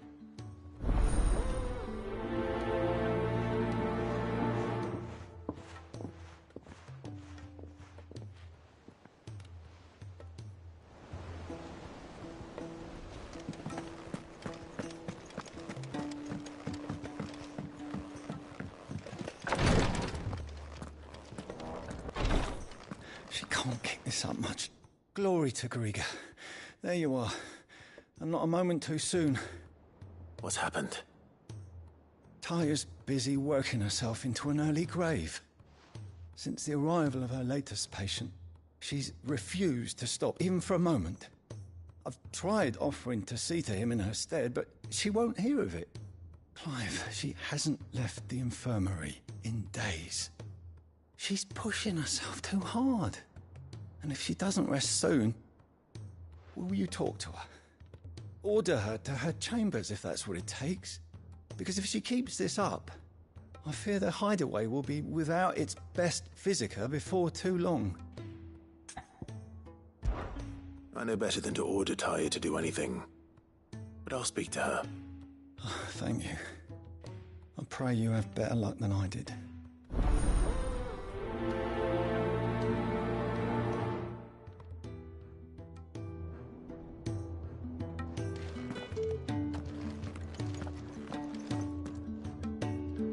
Well, Taya, Rodriguez worried about you.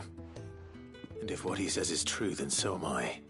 We all admire your dedication, but you do need to rest.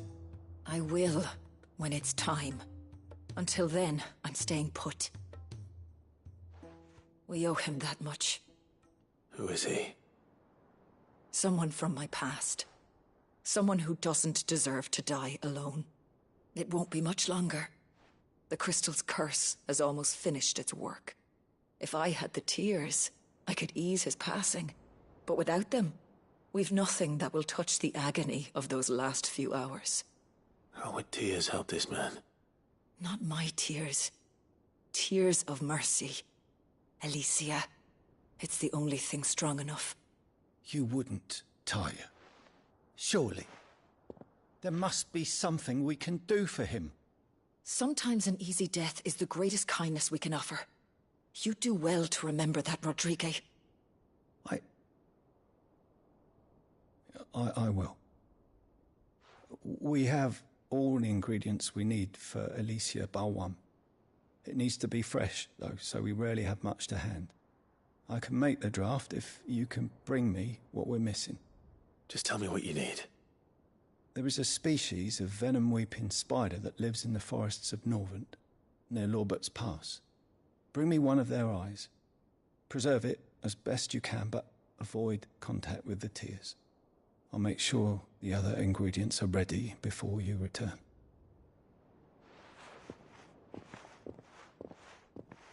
Thank you, Clive. I won't forget this.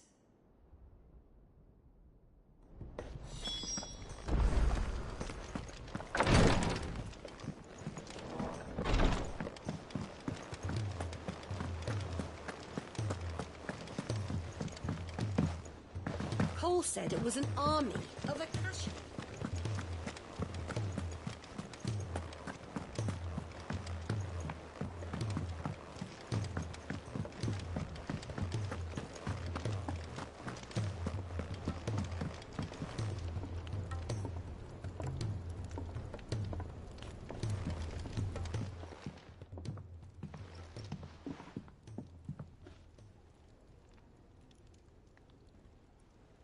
Bloody hell, Clive. Not this again.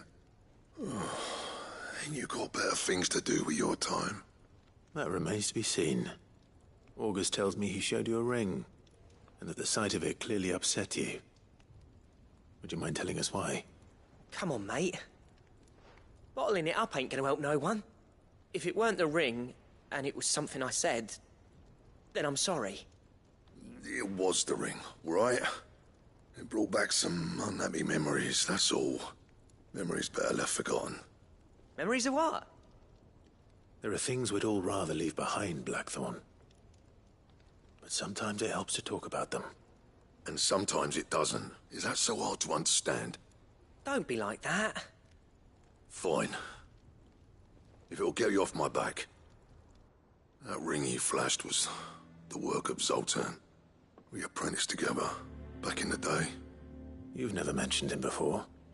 Why would I? Ain't seen him in decades, and the last time I did, we almost came to blows. The ring brought it all back. I could tell it was one of his the moment I saw it. Bastard's improved, though. More than I thought possible. That thing's a work of art.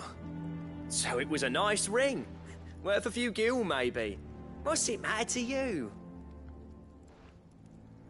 It matters because engraving metal's a nightmare and I've got no bloody idea how he managed it. The fact is, I couldn't make anything even half that detailed. So what? You're an armorer, not a jeweler. I'm the Hideaway's master craftsman. I'm not stealing a living at some backwater village forge. My armor keeps you lot safe and my swords keep you dangerous. As far as I'm concerned, every swing of my hammer's another blow struck in the name of our cause. So I put my heart and soul into my work. Because the curse breakers deserve better than second best. And I refuse to be shown up by the likes of Zoltan. Very well. Why don't we go and pay him a visit? Learn his secret. I doubt he'd be too happy to see me. Then just this once. Make peace with being second best. Swallow your pride, and focus all your energies on the task at hand. Keeping the curse breakers armed and armored. Provided you can do that, you'll hear no complaints from me. But if you can't, and it's going to distract you, we need to do something about it. What'd you say, Blackthorn? You know he's right. And it's not like you'll be going alone. All right. Magic. So, where do you reckon old what's-his-name is then? Zoltan, was it? In Dravozd, my old village. He won't have left. He's the chief. Dravozd, eh? That rings a bell. Not far from Tabor, right? Just north of the fields of Carava. Got that, Clive? Meet us at Dravozd as soon as you can, yeah? And I'll make sure Blackthorn don't get cold feet. Good luck with that. I'll see you there.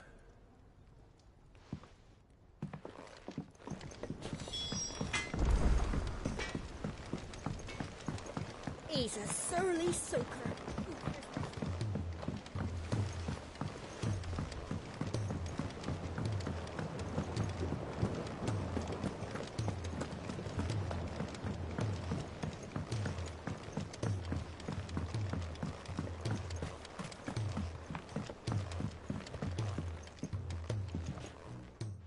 Sid, do you recall the flowers I had you bring back to the yard? Vaguely. Is something wrong? I'm afraid so. I was able to get most of the Morganbeards to take root, but they rarely flower. I fear the soil here does not agree with them. However, I believe I have a solution. I can't wait to hear it. I'm going to marry the Morganbeards with Morbles. I know, but hear me out. Morbles are possessed of a highly choleric temperament. The fire which drives them appears to be maintained by an abundance of nutrient-rich ether drawn from their environs. I believe that by grafting a Morble vine to a Morganbeard, the appendage's wealth of vigor-inducing nutrients might well stimulate the flower to bloom. The endeavor, I assure you, is scientifically sound. I simply need a vine to prove the theory.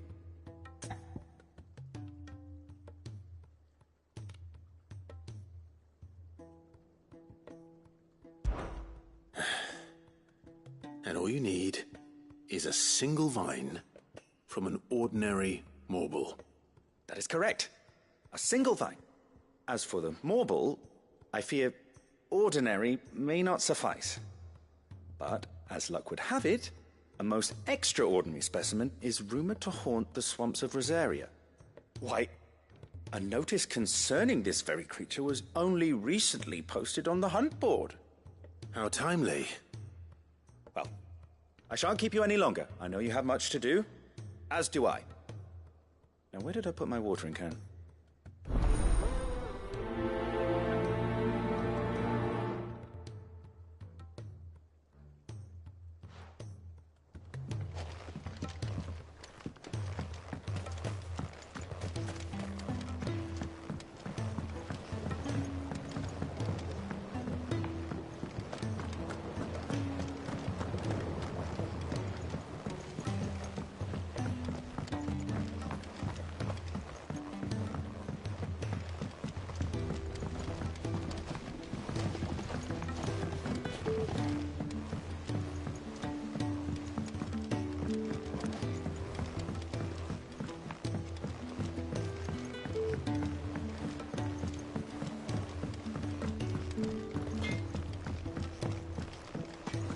If it's knowledge you seek, tomes are plenty to...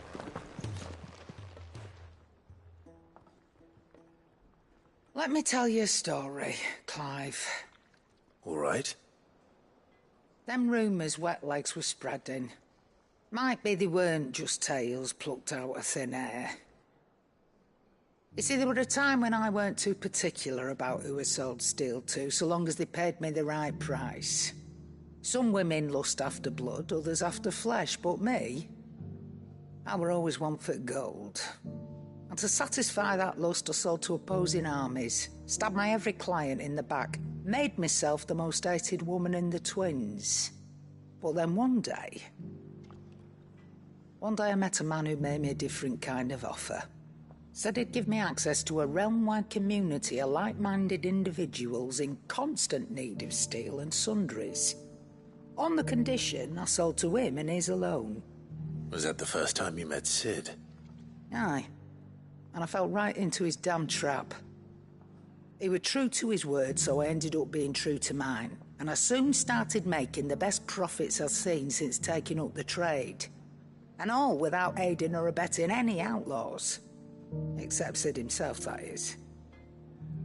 Told me about his plan to topple the mother crystals, you know. Said that with them gone, the realm would want for all manner of things. An opportunity for the likes of me to mint Gil. Why, I reckon an enterprising individual could find himself the richest dam in the twins.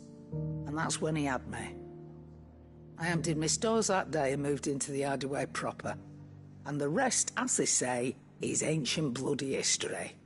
A dozen years on, and I'm still not the richest dam. Not for lack of trying, mind. But I can say that I have never been happier. You've all shown me there are some things more precious than Gil. That there are. So don't you go messing it all up, or you'll have me to answer to.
me, boy.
That was definitely anything but ordinary. Now, let's get this vine back to the yard.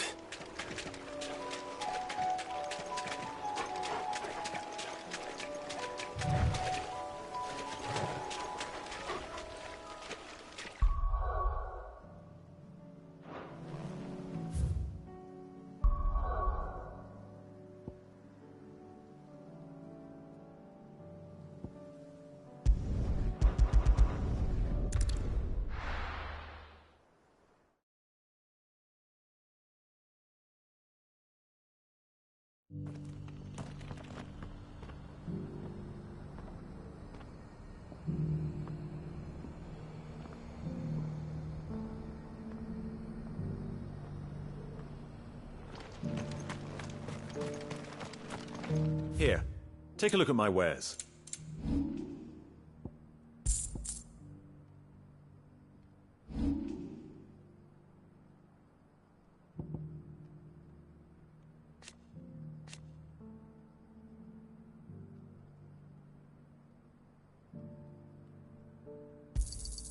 Anything else?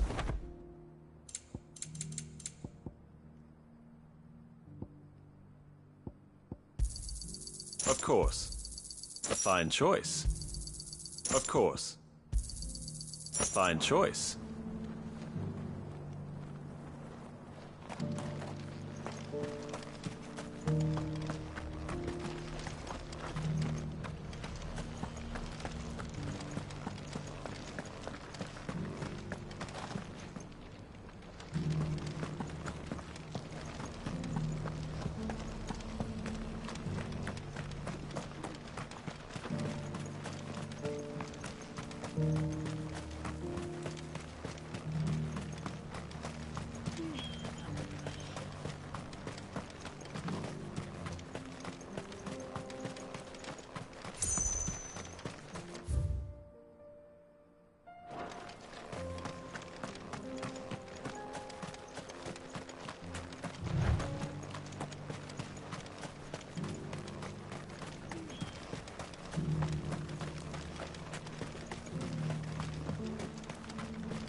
mentioned his spiders would be the size of curls.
Hopefully one will be enough.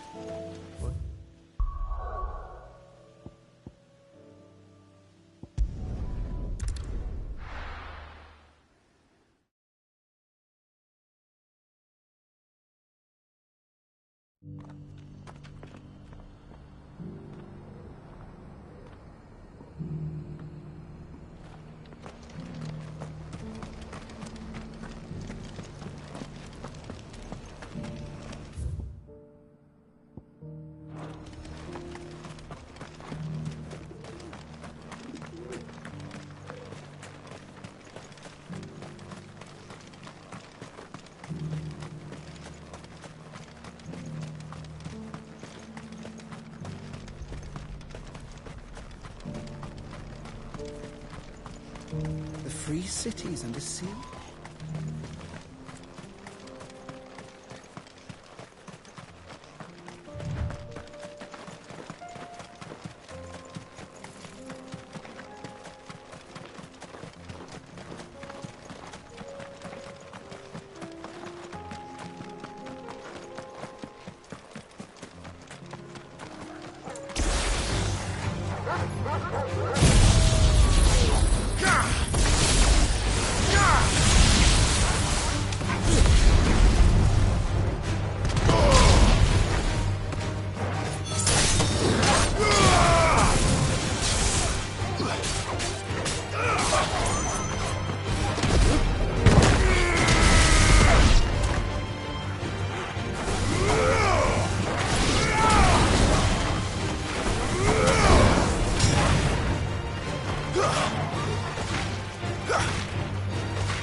Farewell.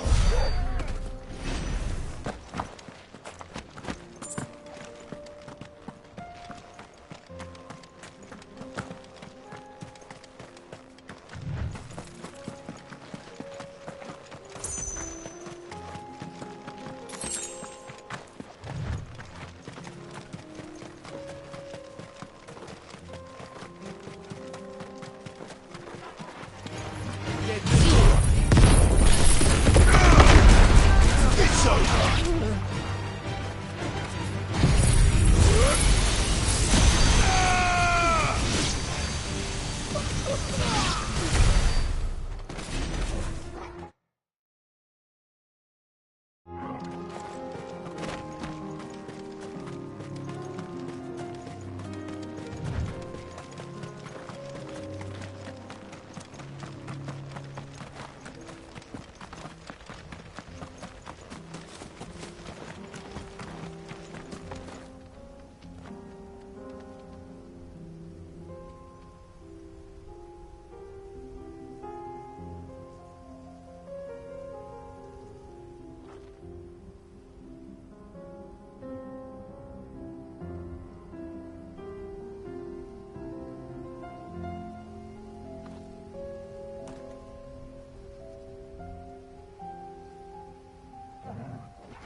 Kicked out already?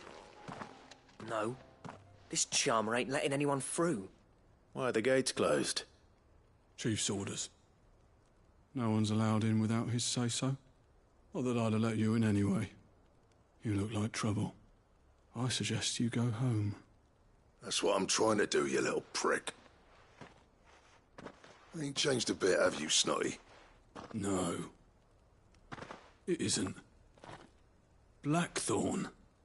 Long time no see, eh? What the hell are you doing here?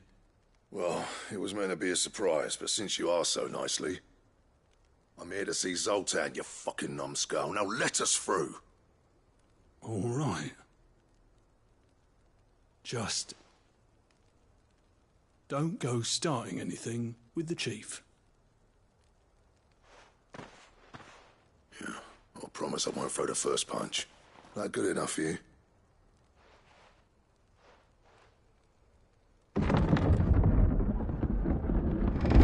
Go on then. Much obliged.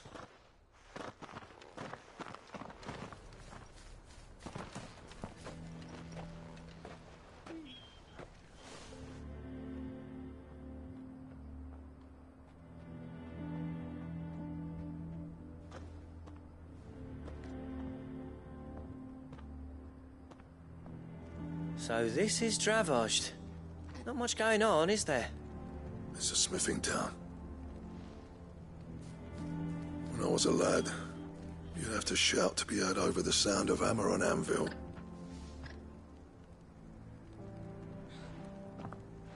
Clive, you're good with people. You speak to Zoltan. Hey, you ain't backing out now, are you? There's a river of bad blood between me and the chief. But if someone can build me a bridge, then I'll cross it. All right. I'll see what I can do. I appreciate it. He'll be near the forge on the hill. It was our master's. He'd have inherited it when I left. The forge on the hill? Good luck. You'll be needing it.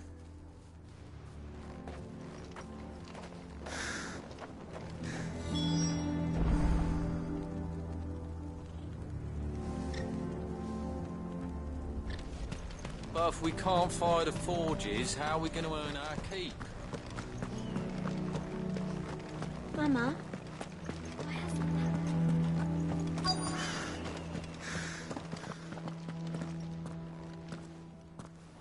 Hotter! Hotter, damn it! Those miserable flames wouldn't melt butter, let alone iron. Pardon the intrusion. I'm looking for the chief. That'd be me. It's a pleasure to meet you. I'll bet it is. Keep the gates closed, I tell him. Well done, Snotty. You're not welcome here. Get out. Before things turn nasty. Blackthorn's here. What did you say? He's traveled a long way to see you. Yes, has he? He's waiting. Down by the gates. Then I suggest you take him with you when you leave. Didn't you apprentice together? So what if we did? Fuck! We're getting nowhere! These bearers' flames are next to bloody useless! We're never going to be able to fire up the forges unless we can find some new crystals. I'm a busy man, as you can see, so do me a favor and piss off. Oh, and if you're struggling to find your way out, ask Blackthorn. That prick knows exactly where the exit is. He's not wanted here. And neither are you. All right. I'm going.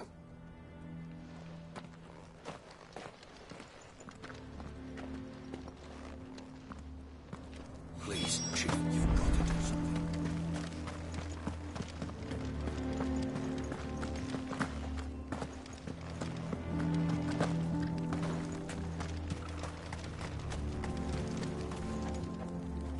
Let me guess. Zoltan told you to piss off. As a personal favor to him, yes.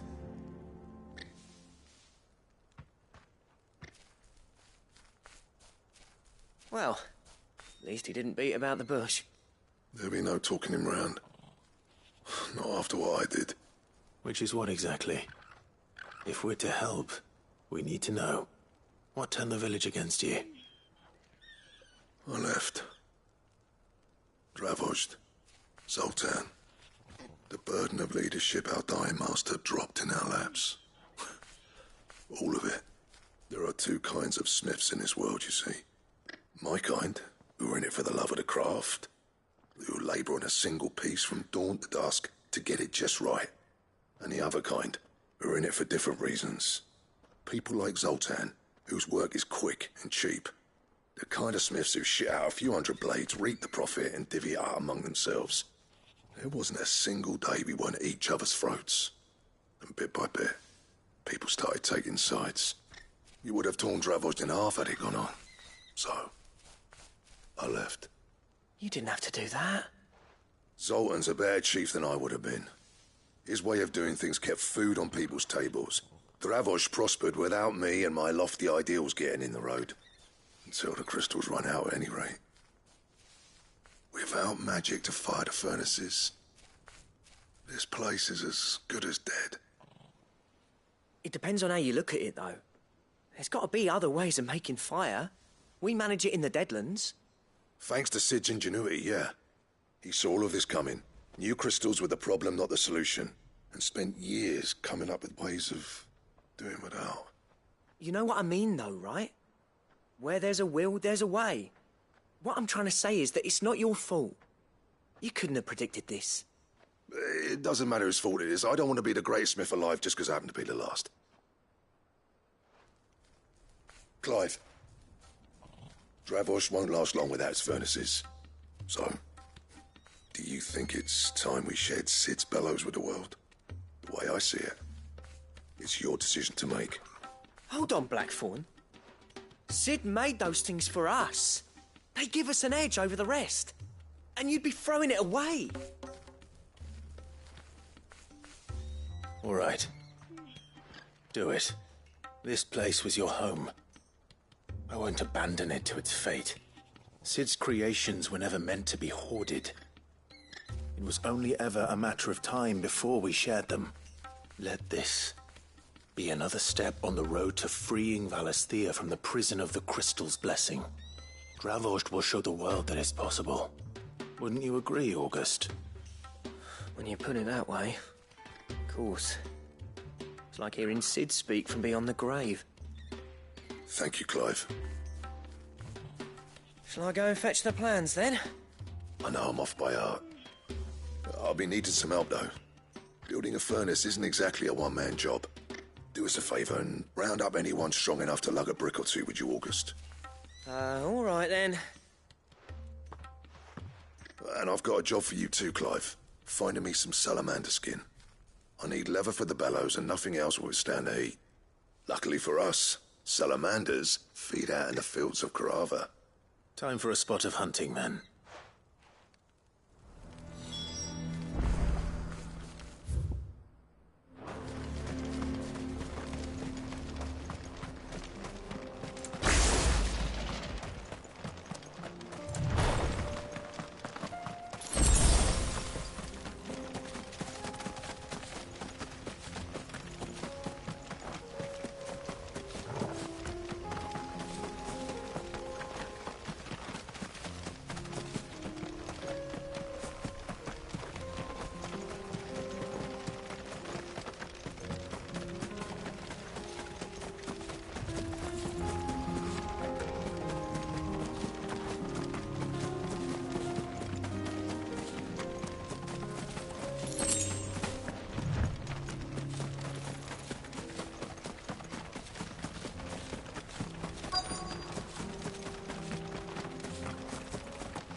Let's make this quick, shall we?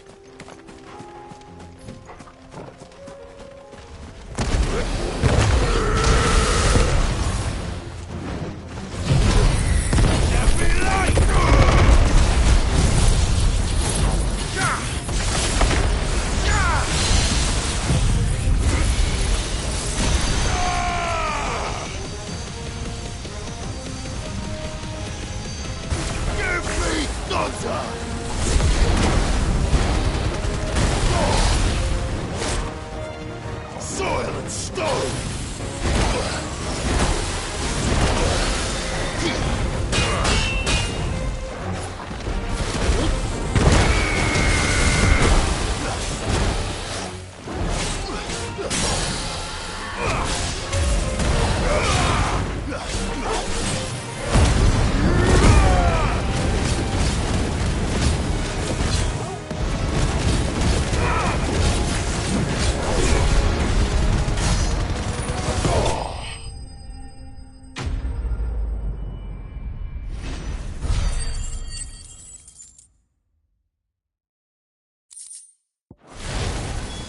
I dare say that will be enough for a decent set of bellows.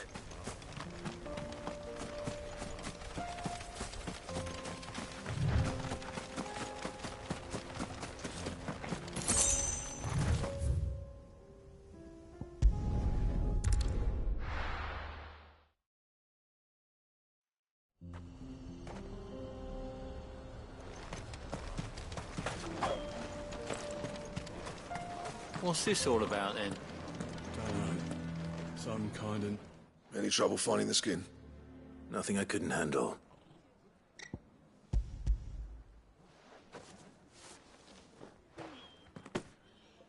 This should be plenty. Right then, time to put these louts to work. If everyone pulls their weight, we'll be finished in no time.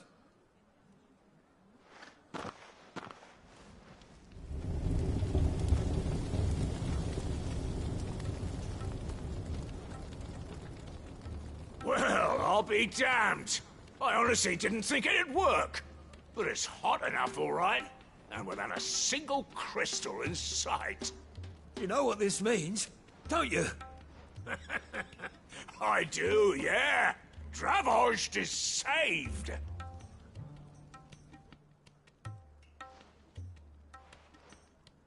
Sorry about earlier.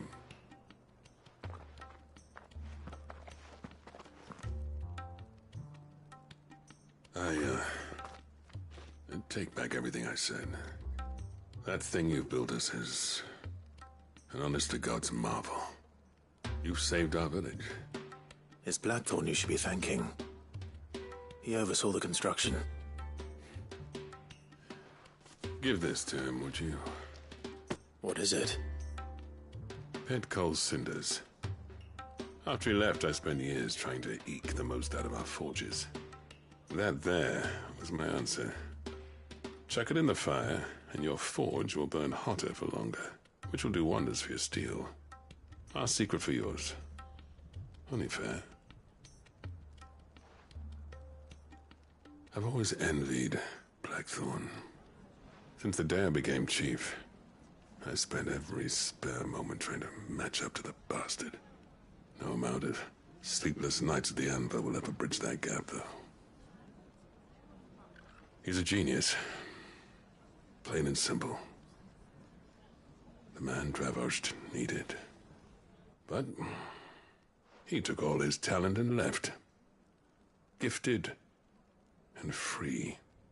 Is it any wonder I hate his guts? The cinders would mean more coming from you. I need to forgive him first. And that's not gonna happen.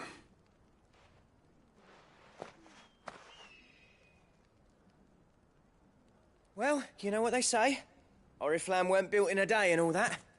These things take time. Especially when they involve two geezers who hold grudges tighter than their hammers.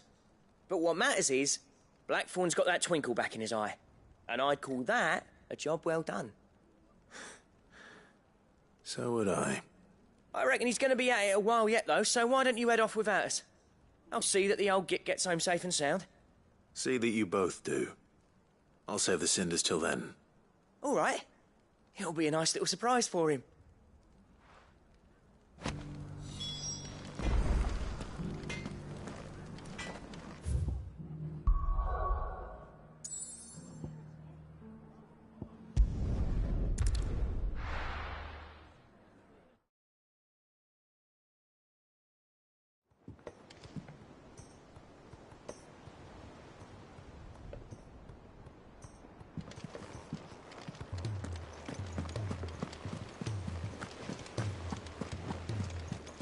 Cole said it was an army of Akashi.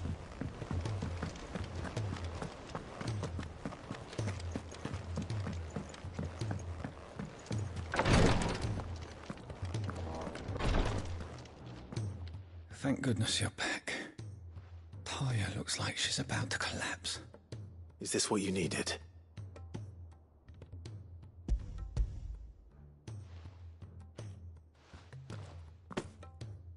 Yes, it is. Thank you, Clive. I'm loath to give a patient Alicia, but Taya's right. Sometimes it's all we can do.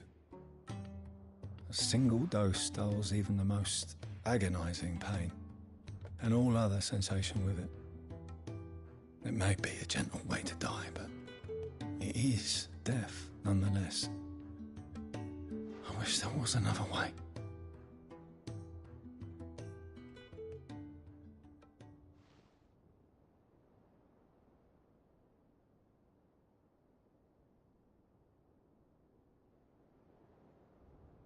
How are you feeling? Light, mid-here. Drifting on waves. Good. Just relax. Let the waves carry you to a better place. Thank you, Daya. I'm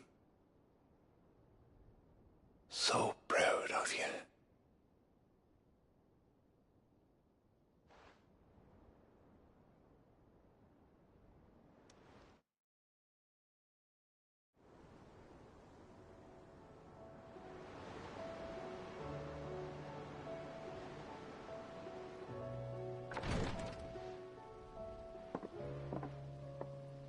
He's gone.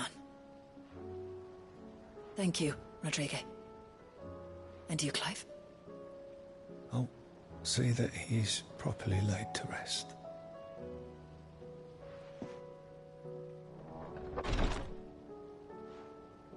The man you helped today was my mentor, back in the Southern Isles, on the front lines of some meaningless war. I was still a child when they shipped me to their triage tents, to treat the wounded with my gift. But in such blighted lands, I was next to useless. Until he taught me the true physicker's art, that is. An art we would be lost without. Tears of mercy were his gift to the bearers of the world. A respite from the agony of the curse's end. And a kindness Sid would have approved of. You know as well as I what life is like for a bearer soldier. Marched from one battle to the next, never knowing which might be your last. A commander may care nothing for the bearer spent in his service, but my mentor's gift gave the dying one fleeting moment of tranquility before the end. I've no tears left, Clive. I've seen too many of my friends taken. Something needs to change. And we need to be the ones to change it. And we will. I promise. I hope so.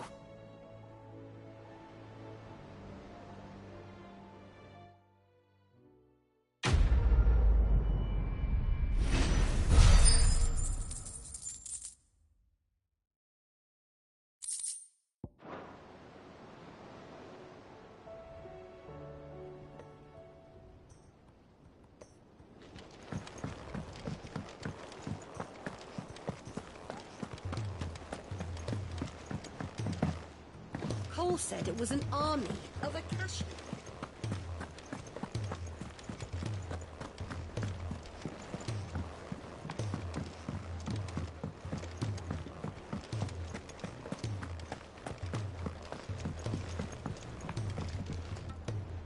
Gentlemen, I see you both made it home in one piece.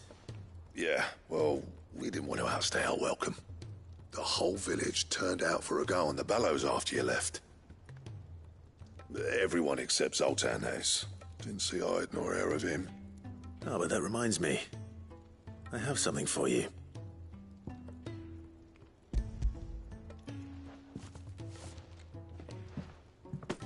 Pit gold cinder? How'd you come by this?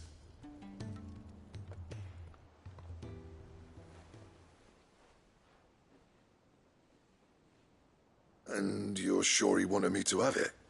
I'm sure. He didn't say so, but I think he wants to forgive you.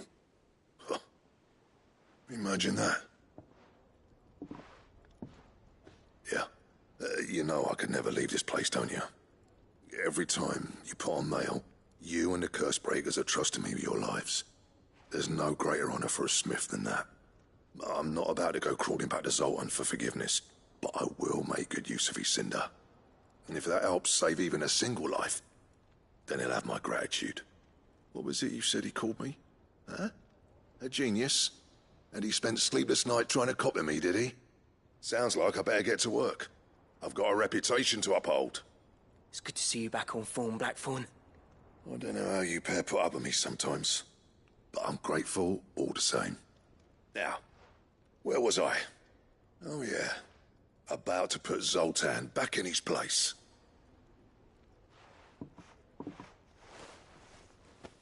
Ain't got the art to tell him how similar they are. Stubborn bastards. A little healthy competition should be good for him. You're not wrong. Still, it's a shame him and Zoltan couldn't let bygones be bygones. No use grumbling about it now, though. Blackthorn's happy. Or as near to happy as he gets. And that's good enough for me.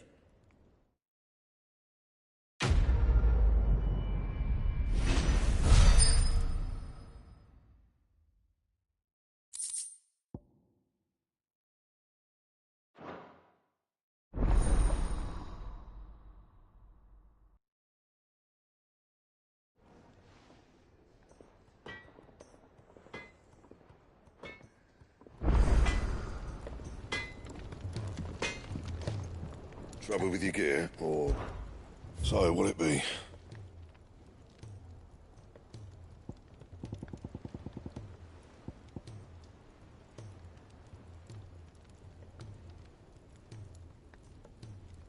Don't waste my time. You ain't got the stuff.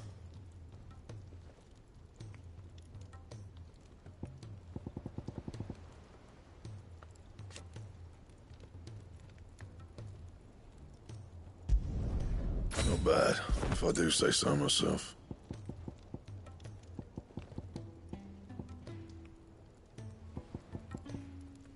Bring me the materials, and I'll think about it.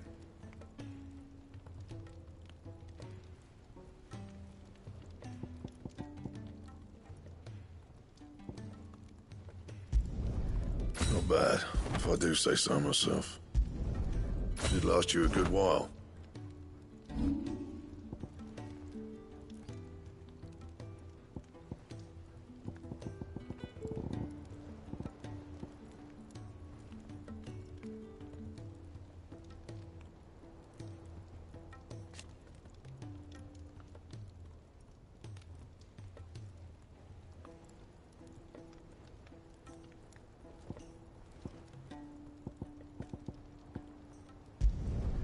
You can thank me later.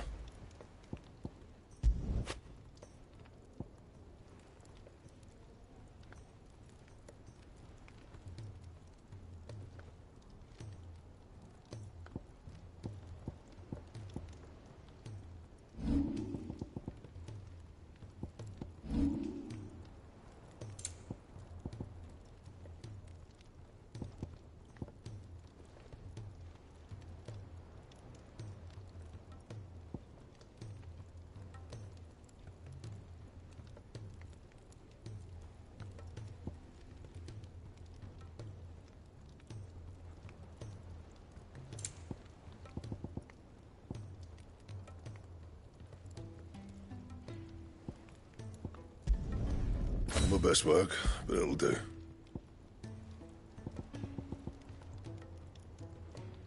And?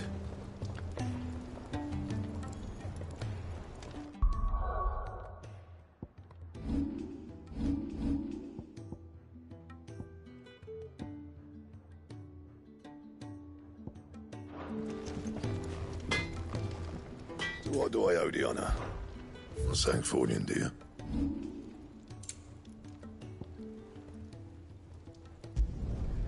My best work, but it'll do. That it? Fine.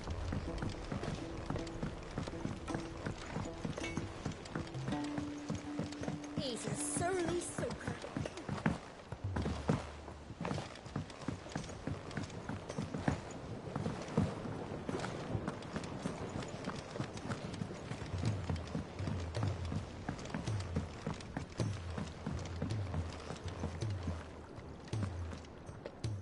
Sid, I can't help but notice that your satchel is twitching in a most violent manner. Here. It's your problem now. What enticing specimen. The flesh positively throbs with vitality. If I can successfully graft this to the Morganbeards... When I successfully graft this to the Morganbeards, I suspect the results will be immediate. I shall begin at once.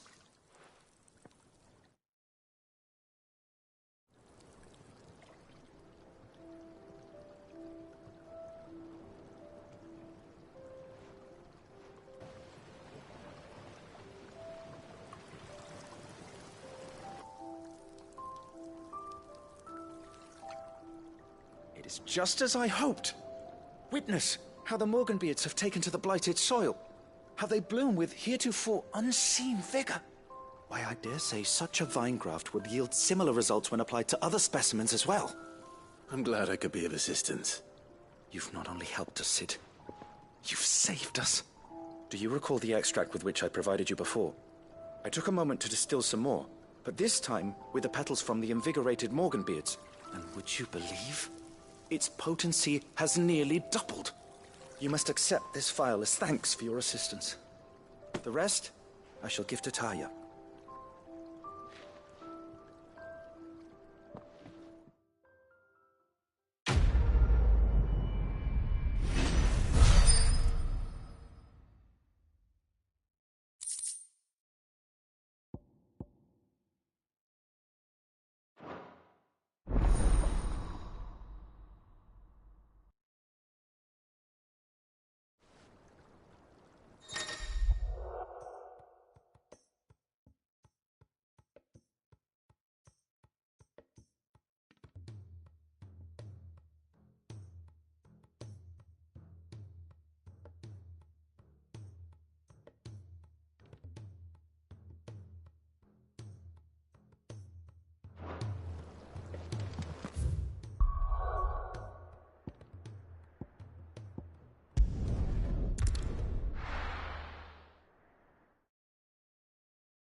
I were right, Clive.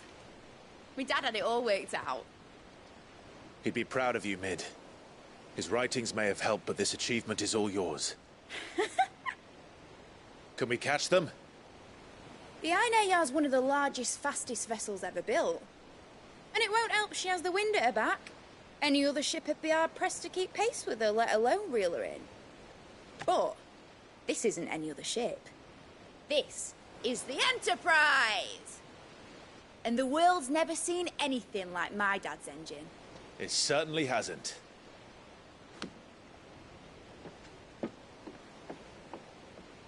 Clive, what do you know of Barnabas Tharm? Only what the bards sing. That he sailed to Ash from southern lands. That it was his mastery of the blade which won him the throne. And that his sword, Odin's sword, can sever the very threads of creation. But don't lose any sleep over a last tilt. We'll do what we must to survive. What we must? The light! I thought this cove was meant to be hidden!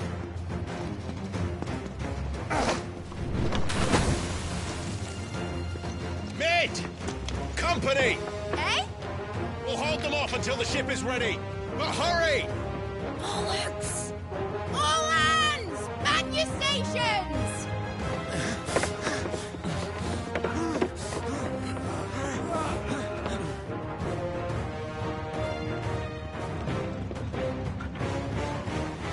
Everyone with me?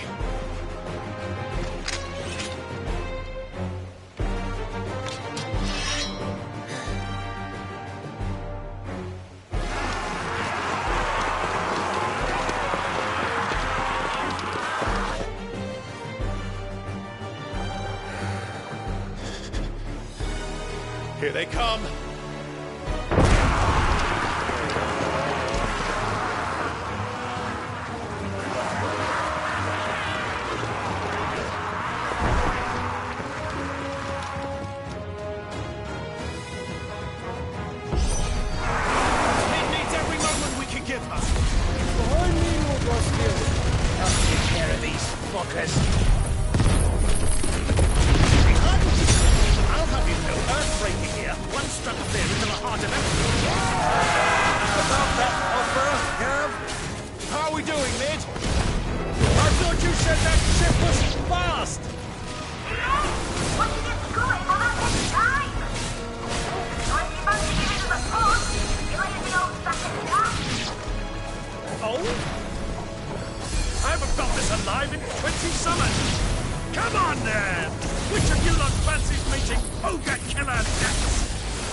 That was easy enough. All right, you lousy lot. Get your asses on board. She's ready to sail. You heard the captain.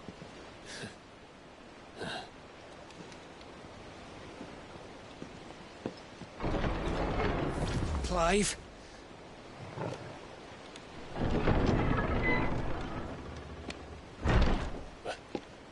But I thought he was... Confounded. Then it is as I feared. Sleipnir is no man, but a creation of Odin.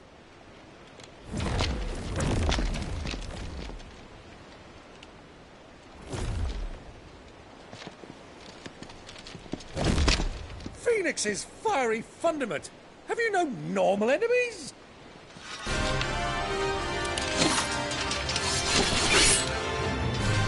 For another round? Of course we are. Right, Lord Rosfield? My boy, there was a time people called me the Executioner. Those are my orders. No matter, heads will roll, all the same. Mate! New plan! You leave! We follow! Follow? Swim swimming, are you? Oh, bugger me! Weigh anchor! Engine's dead slow ahead!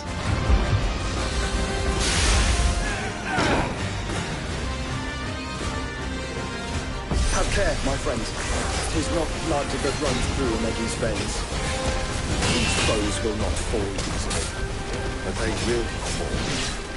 Like oaks before a woodman's axe. Good thing I brought one! How long are we meant to keep this up? As long as it takes. Unless you have a better idea. Well, I've already killed at least 5 of the bastards. Fuck it! Let's do the lot!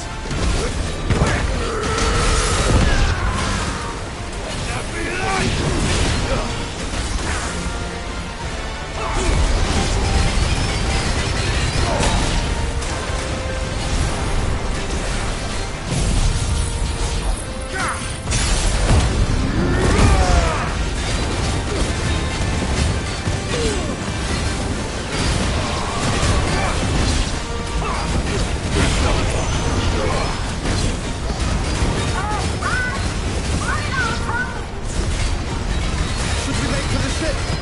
Not yet. Wait for my signal.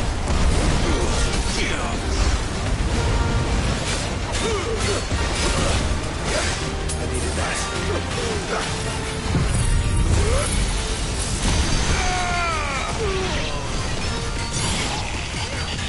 It's over.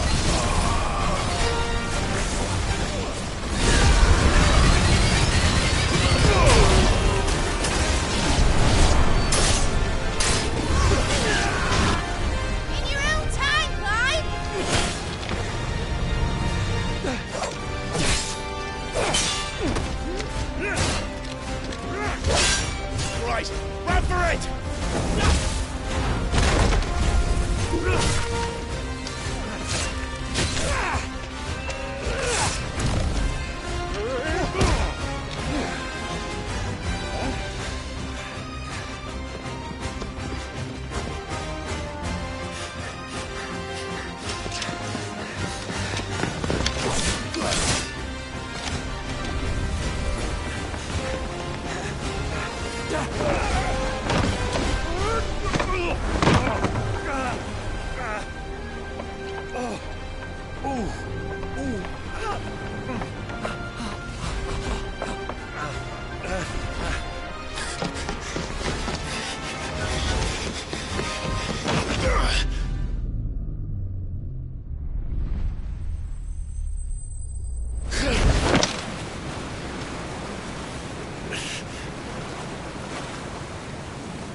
Mate! Alright, engine full ahead!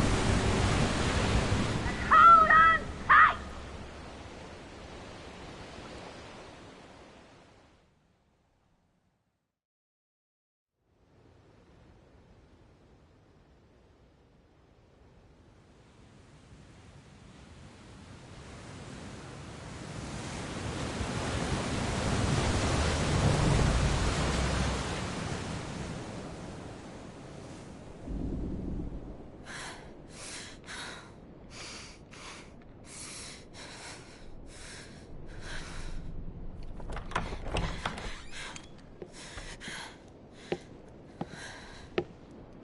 What do you want?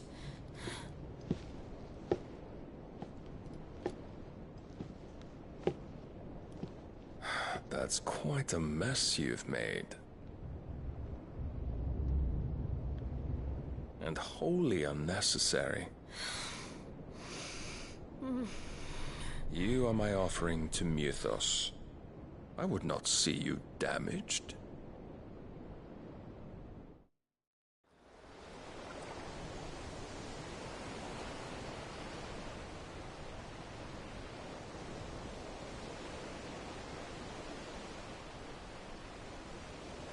Now back to your stations! Every bell spent treading water puts another league between us and the galleon.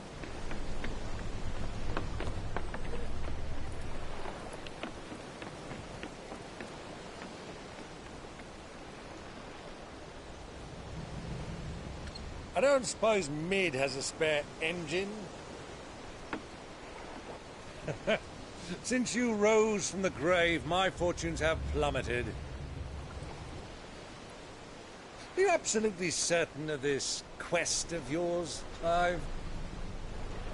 The foes you face are as terrible as they are numerous. Aye. And they'd have us live and die on their terms, which should answer your question. Ah. You have that same stubborn look as your father did when he set his mind to something. On the battlefield, I am but a single axe. A deadly one, mind, but a single one nonetheless. Yet what you require is 1,000, and I believe my old friend in Brandalar can provide them.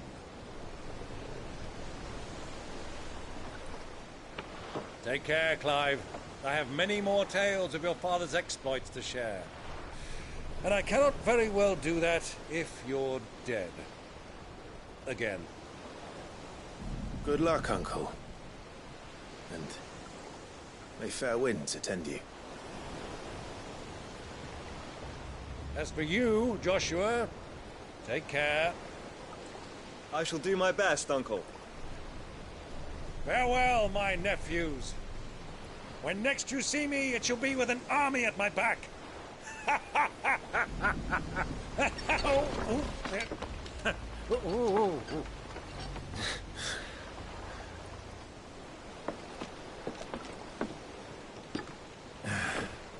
Cheerio!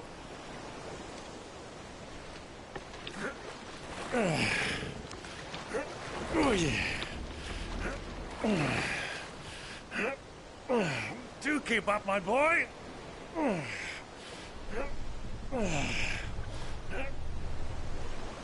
Well, we can't have him showing us up now, can we? We would never hear the end of it.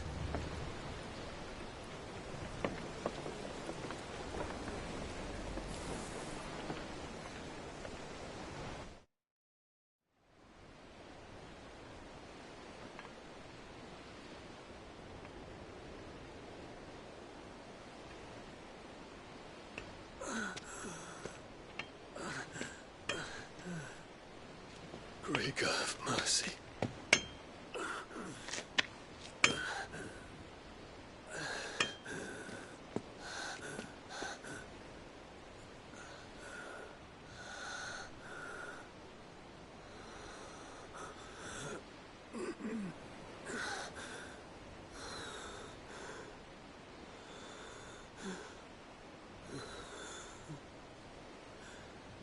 All this.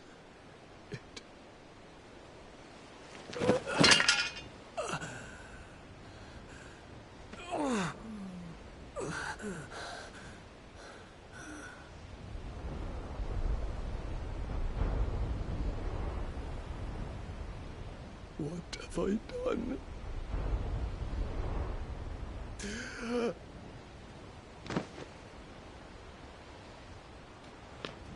My lord.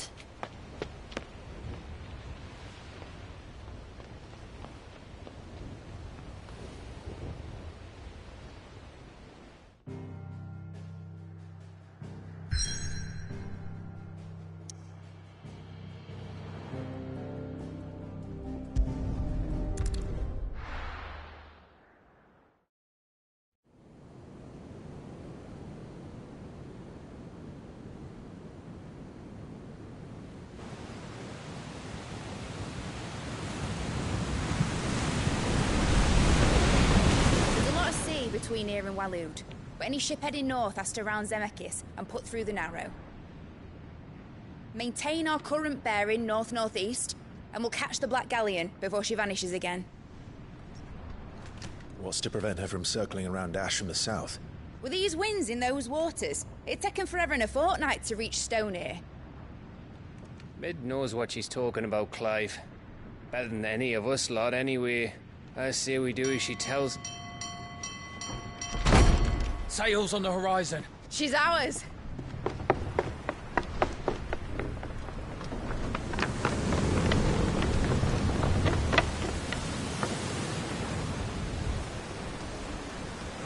Look alive, boys! feel that? Jill. All hands! Battle stations!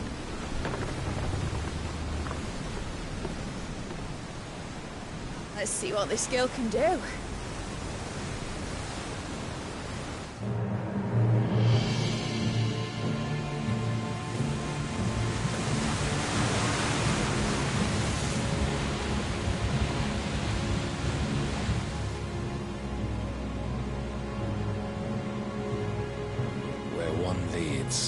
So does the other follow.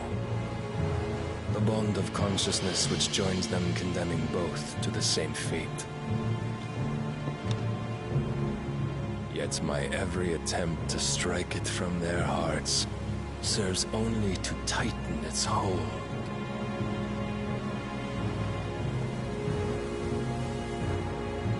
Fascinating.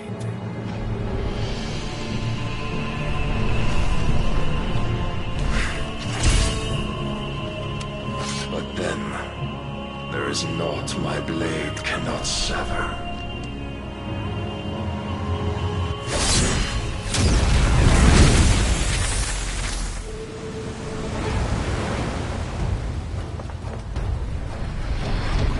Great Grigo's gas!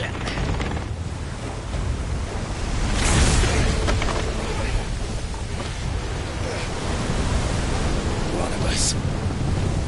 Hard a port! Heads down, you brutes! And brace for impact!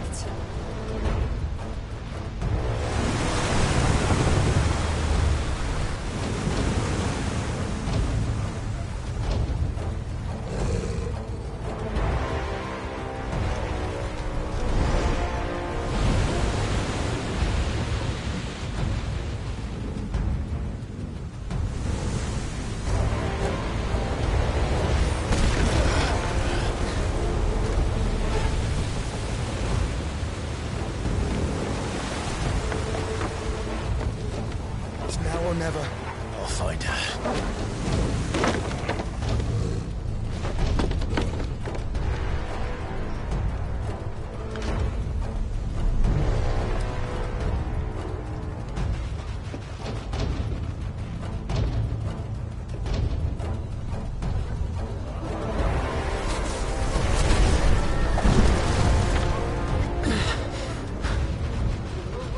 Bloody hell! How to stop it!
It's at last.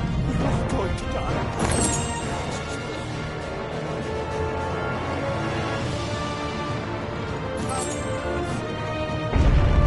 I need to hurry.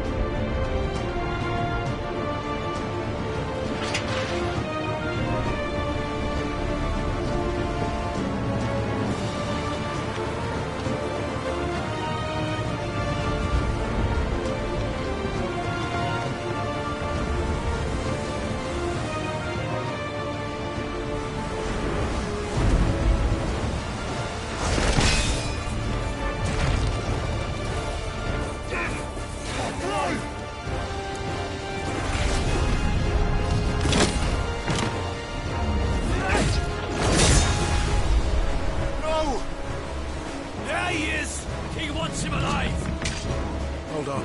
I'm coming. For both of you. Extra shepherds!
Jill! You came. Get back!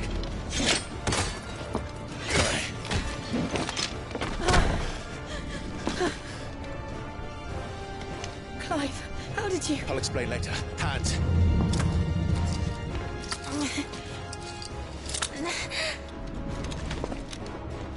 Can you walk? Out of here I can.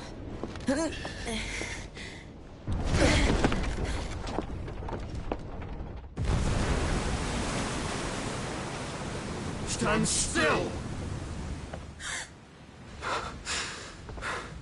Phoenix. Are you not the dominant of fire? I see naught before me but a guttering flame.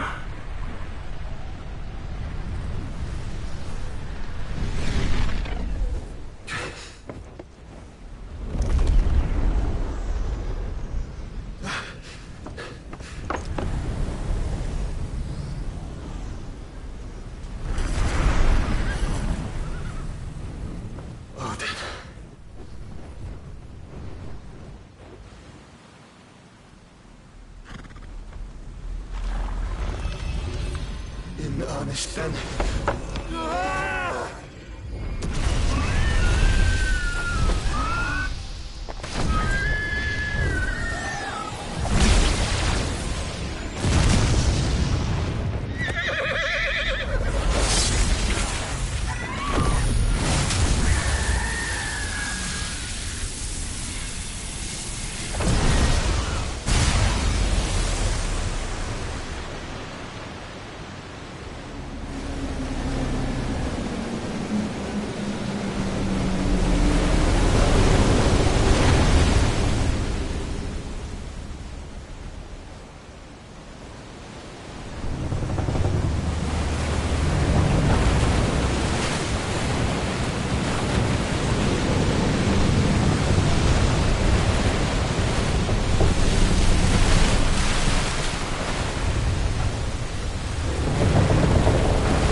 Can you go on?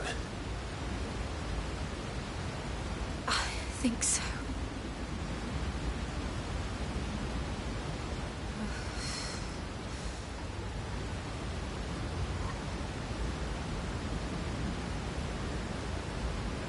But to where?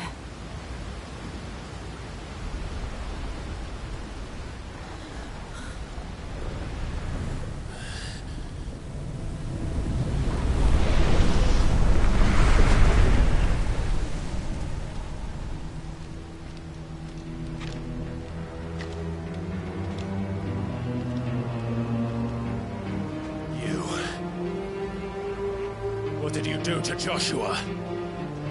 The Phoenix? Oh, I expect he will survive. This consciousness in which you coil your feeble souls is grown thick with desperation. And thus has my master turned to my blade.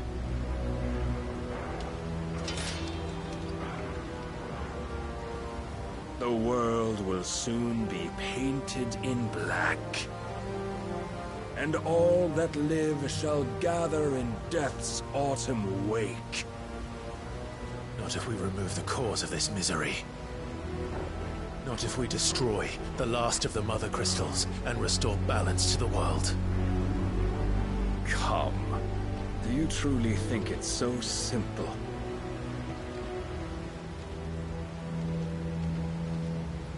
The blight is inevitable. Not even the Almighty might stop its endless march. Your efforts will avail us naught. Naught, that is, but suffering. You You must embrace the truth, Mythos. Accept your place with the Lord. Keep it. As long as there's a chance, there's a choice. Ever led astray by your blind resolve.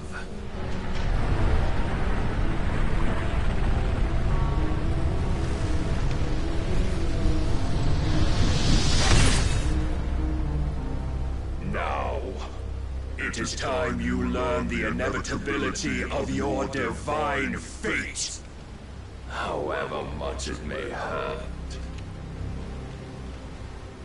Get as far away as you can. Clive, no. Trust me, Jill.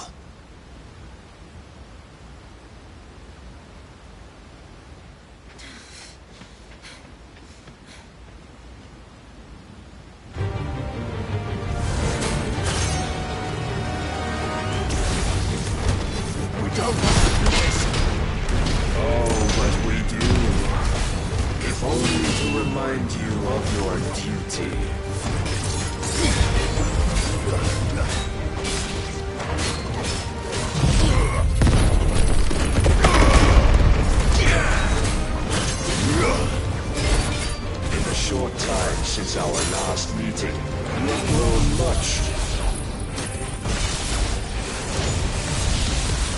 Yet as a vessel, I fear my lord will still find you lacking. Rise, Mythos!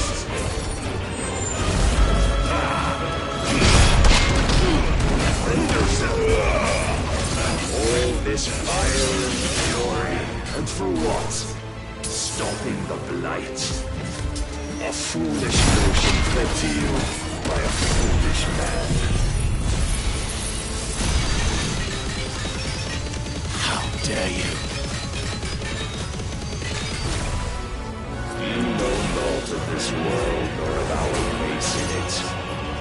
If our fates were so easily rewritten, we would all be gods.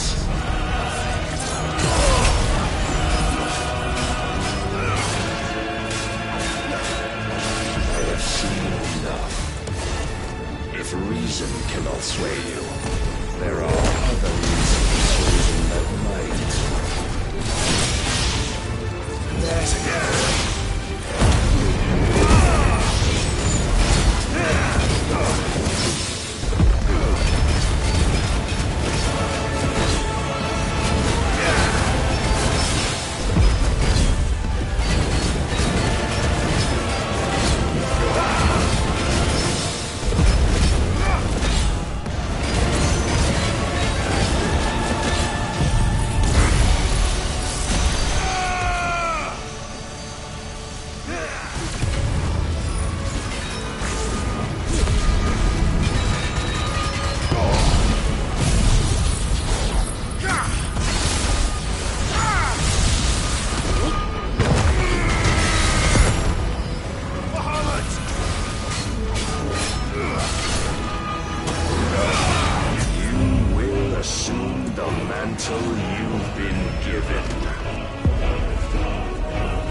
You would yield so soon.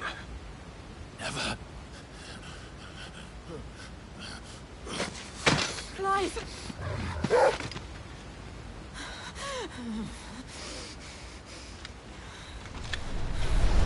Do you not see? Your iron will weighs you down, dragging you ever further from your purpose. And what is my purpose? Mythos. Who are we? What are the dominants? The breath of the Creator still warm on our lips. We carry his light that we might guide the masses in his name. We are but mighty acts of God. We are more than that. You would be nothing without what he has granted you. The power we wield is his, And yet every time we draw upon it, it wears away at our very being. It breaks us. It unmakes us, that its immaculate aspect might reveal itself. The icon. It is too much for even his chosen few. Apart from you, Mythos. You wield the might of many, yet your body does not answer for its avarice. What are you saying? What I am saying is that we dominants are a means to an end. We were created for you, that you might drink deep of our strength and thereby fulfill your divine purpose. Which is? To feed. As you would know, could you only look beyond the walls of your prison of self-regard. As long as you choose to ignore this, you shall never penetrate my defenses. Still, you may take solace in the fact that you are not alone in your plight. The chains of volition shackle all of mankind, but there is yet cause to rejoice. For the Lord, in his mercy, has taken pity on his flawed creations, and shall see them restored to their proper forms. And what exactly would that be? Why, loyal servants to God. No. Manners, Lord Rosfield? They are men, like you and me. Albeit ones unburdened by the wills that drive our kind to madness. They are pure. They are divine.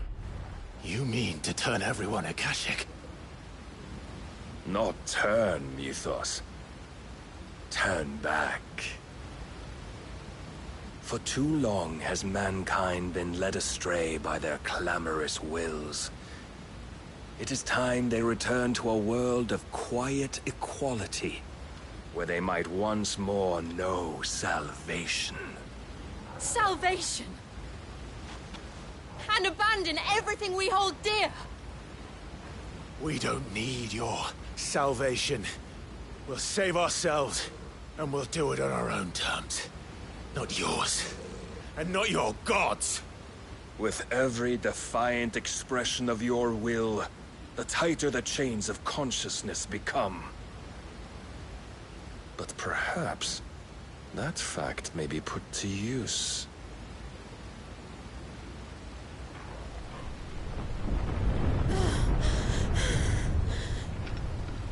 Clive! The faster it binds you to the remaining dominance, the stronger your hunger will become. Until it leads you back to the only answer there ever was. Mayhap not by the path my master intended, but back all the same.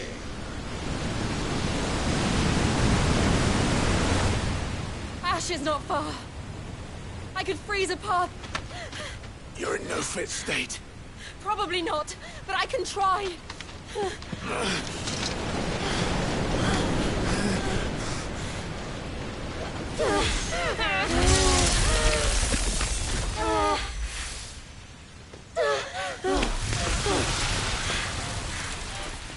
Don't look back!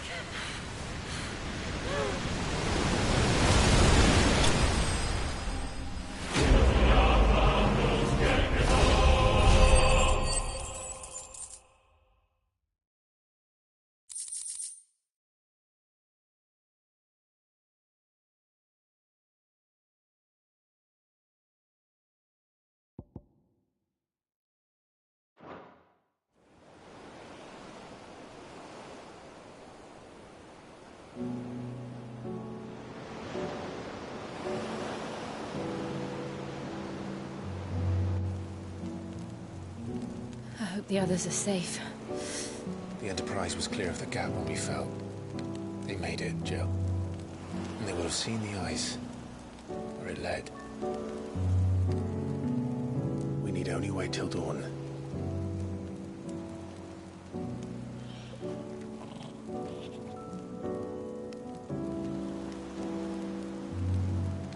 This is the second time Barnabas has bested me. I'm powerless against him.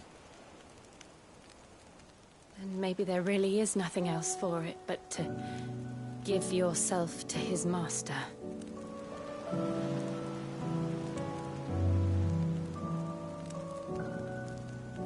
Only you won't do that.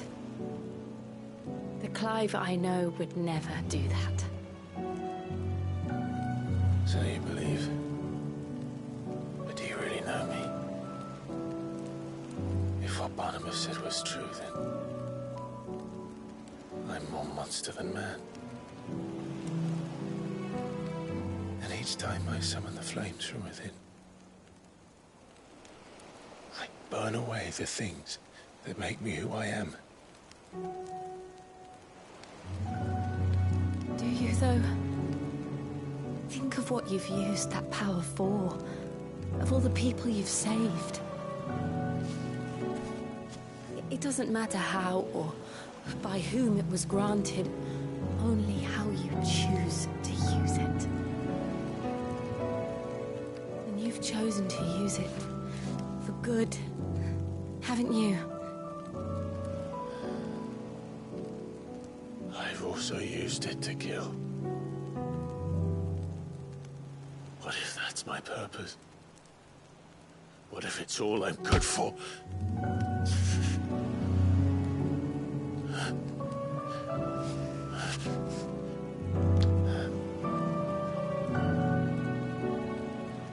You're still that same boy I grew up with. Always so eager to save everyone around you, and yet always so low. Because you failed to realize the one thing that needed saving most of all. You, Clive. You. You never once took the time to save yourself.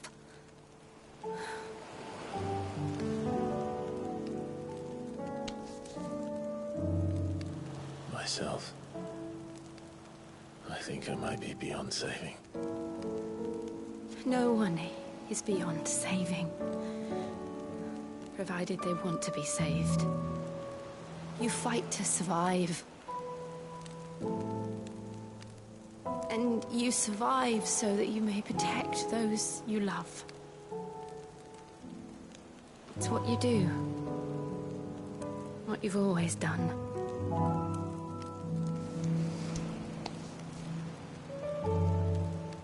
And I know you're not about to change. So I'm going to help you. To give you what you need to protect us all.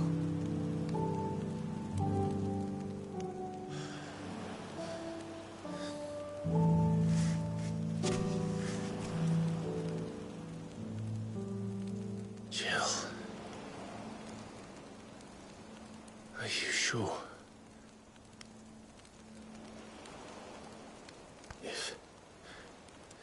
If this is what you want, then...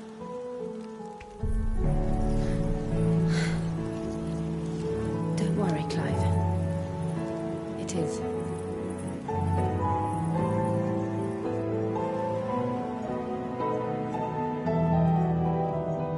This burden, I'll give you the strength to bear it alone. But I'm not alone. These burdens I carry, my sins, my pain, my sorrow, I see now that they are all a part of me.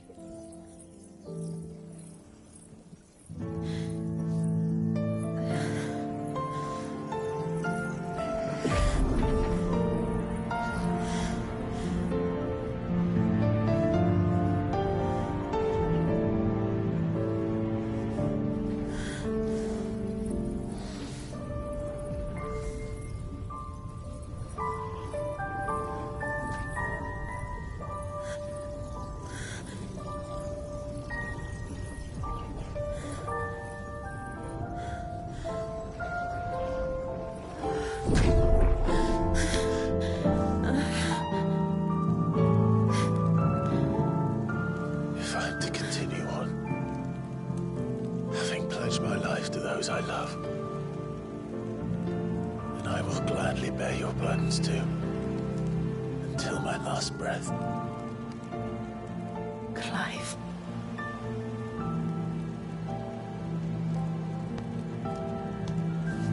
I promise you, Jill. We will find a way to escape this fate. Find a way to save each other.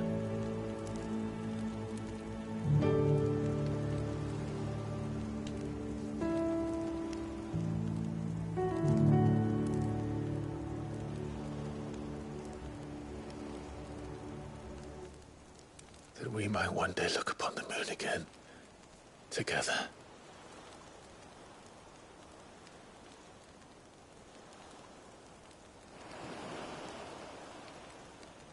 And I promise you, Clive, that I will be there, no matter what you must become. I know.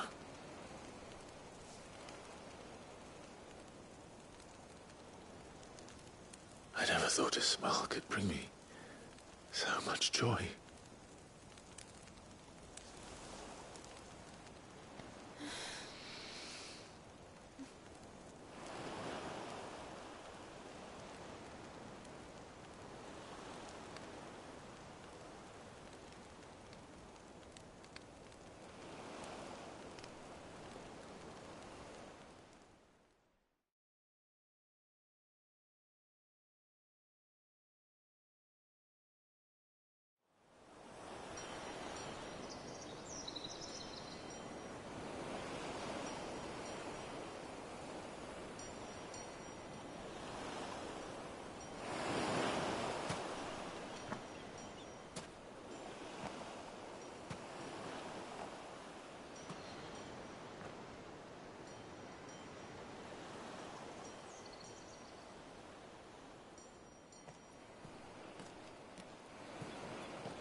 What of Barnabas?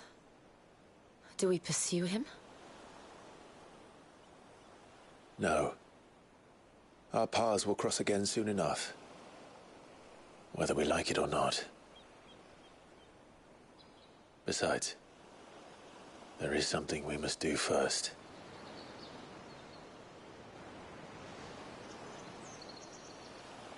Of course. Drake's spine. The last Mother Crystal. The Einherjar is at the bottom of the sea. Waloed won't dare move on Storm without her. But they know we're coming now. We'll need a plan. And a damn good one at that. Then let's go home and find one. Ash will have to wait.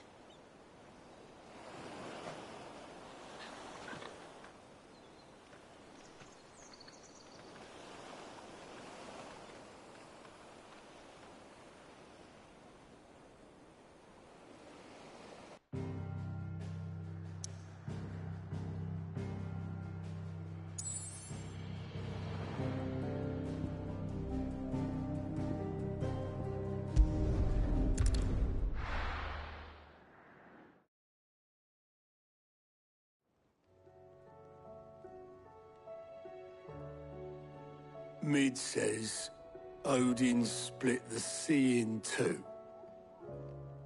She's always been partial to a tall tale. But there's tall, and then there's tall. I struggle to believe it myself. I see your uncle isn't with you. He stayed with the Enterprise. After our brush with the Einherjar, she was in urgent need of repair. And my uncle knows a shipwright in Randalar. We're to join him there when we're ready to sail for Ash. You sure that's wise?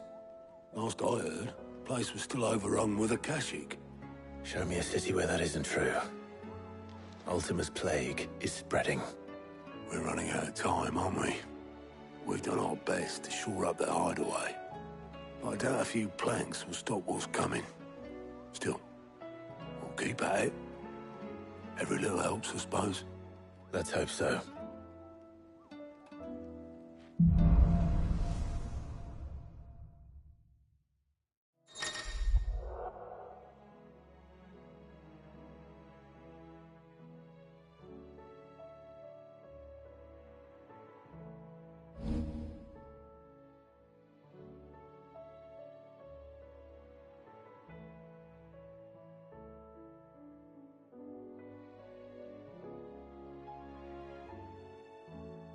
I should visit Joshua, assuming Talia will allow it.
covered in nicks and lumps, the lot of them. Come back.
Don't tell me we've run out of Papio nuts and all.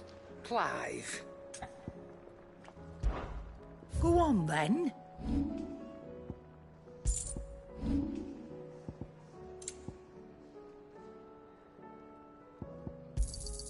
You'll not find a better price than that.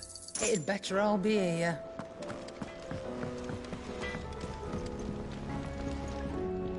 Trouble with your gear, or something for you, dear?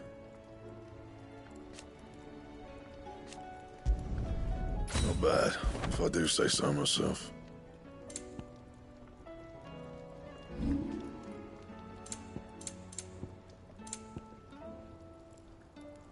Anything else?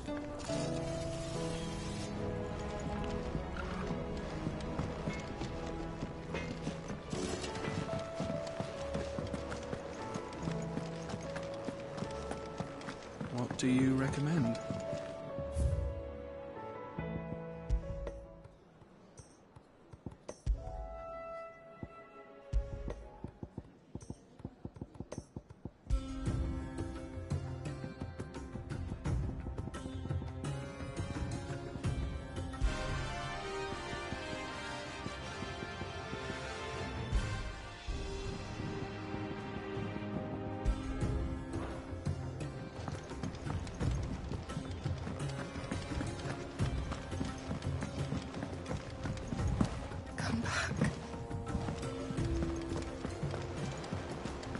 Covered in nicks and lumps.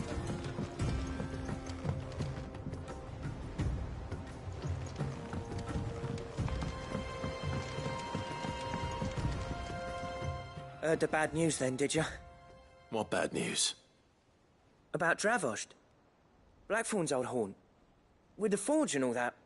Well, anyway, the mines just down the road from there are spewing out ether like no one's business. And the village?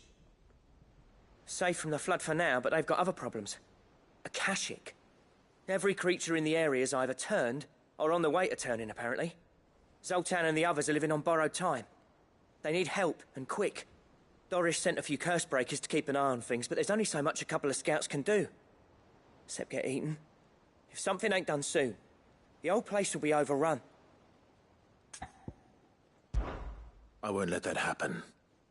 Didn't think you would. Does Blackthorn know? I thought it might be better if he didn't. He'd only do something stupid. You reckon we should tell him? No. It's better this way. Yeah, well, I can't stand about knowing what's happening out there, so I'm off. I'll see you in Dravost.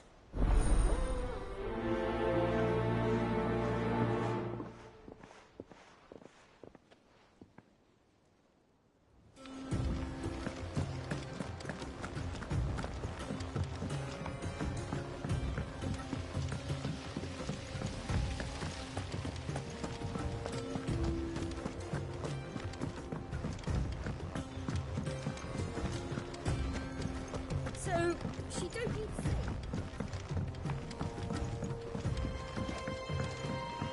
How was she? The Enterprise, I mean. Ah, Sid.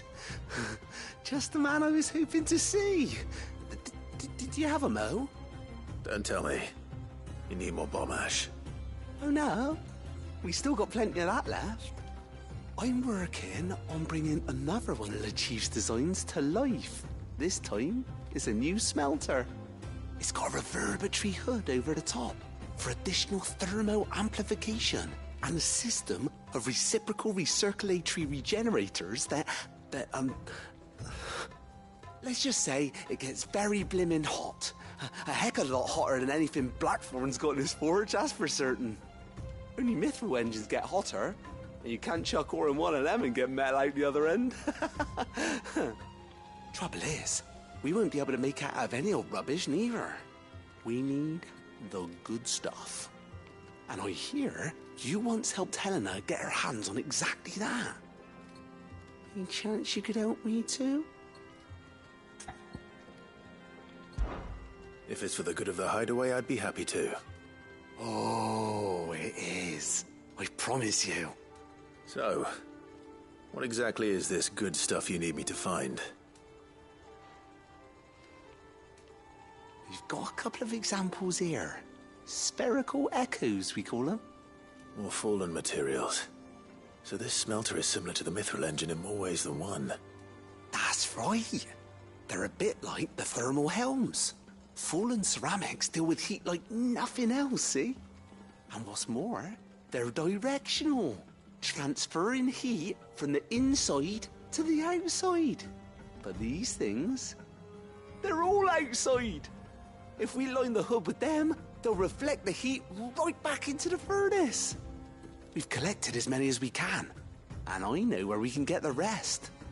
Trouble is, they're all watched over by their bigger, uglier cousins. So you want me to visit some ruins, destroy some echoes, and bring back the spheres they're guarding? That's it in a nutshell, yeah. We're only 3 short, mind. And we know exactly where they are.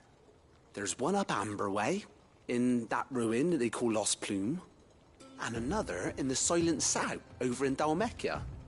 Last one is in the ruins of Advent, which is in the Empire. All right then. Wish me luck. It'll do. I'll be keeping all my fingers and toes crossed.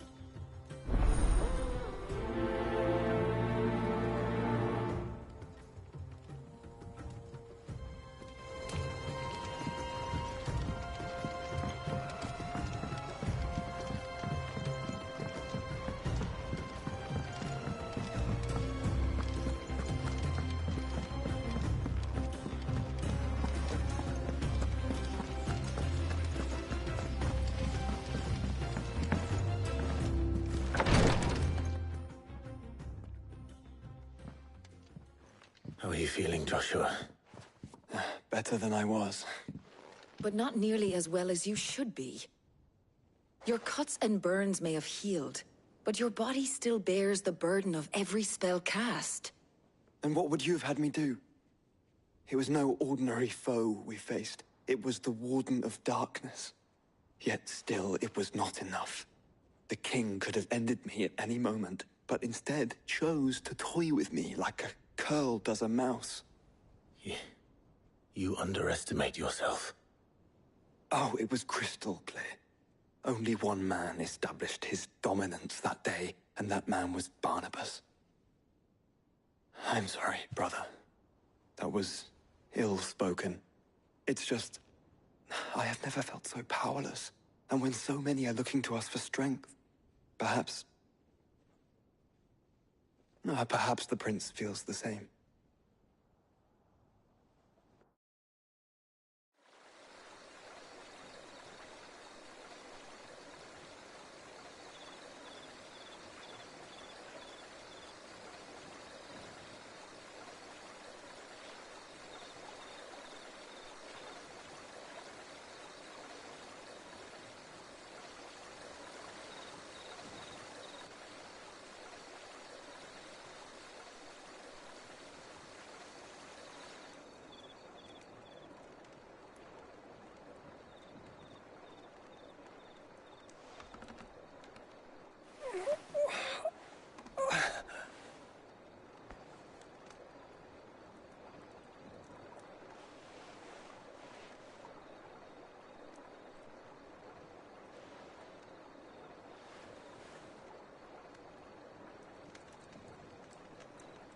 What is this place?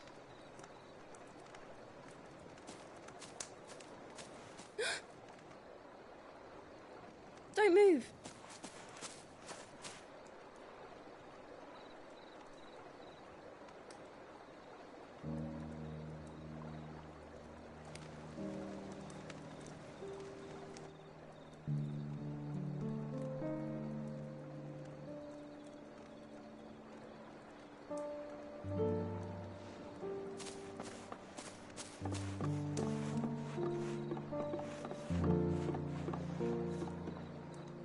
Here, it's fresh from the well.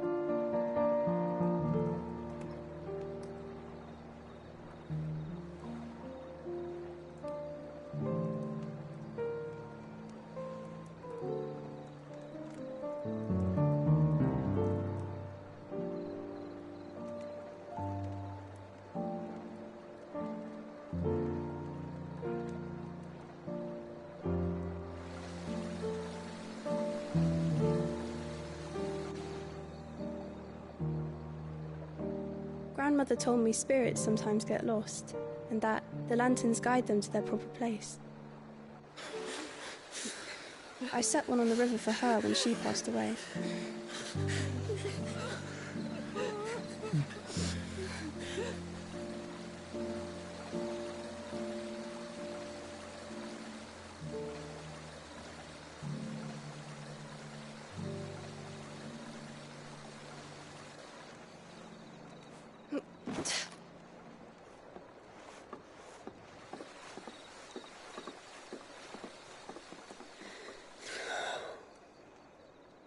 The fiend works from the shadows. Was it you who guided my hand then, Ultima? No, not you. This is my doing, my fault, my sin to bear. And for it, I must atone. Your hurts are healing nicely. It was my poultices that saw you well. You make them? And sell them, or try to. Earns me enough for bread, most days. Forgive me. I have nothing to... I know, but I couldn't just leave you lying there.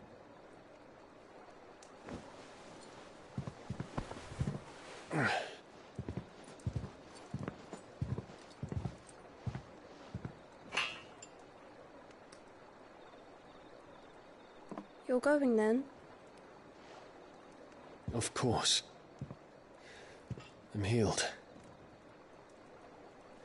Thanks to you and your poultices. Will you promise to come back and visit?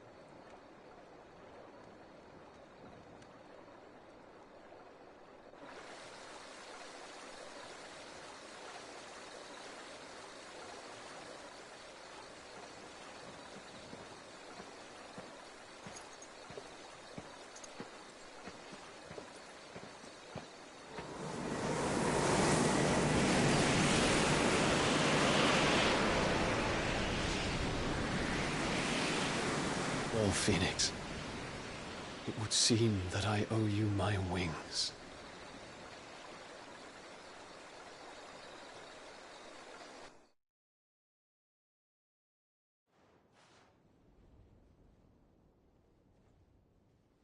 Perhaps he can find an answer.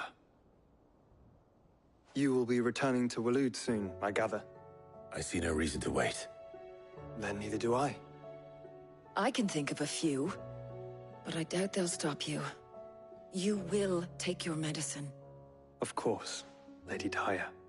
Set on leaving already, are ya? How long will it take us to get back to Ash? Dunno, about the same amount of time it took us to get here. Maybe less, if your uncle can find someone trustworthy to patch up the Enterprise. All depends on where we're putting into port, mind. Yes.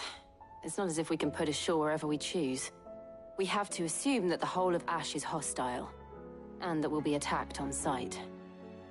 Then we must find a place they won't think to look. And I have an idea who might know of one.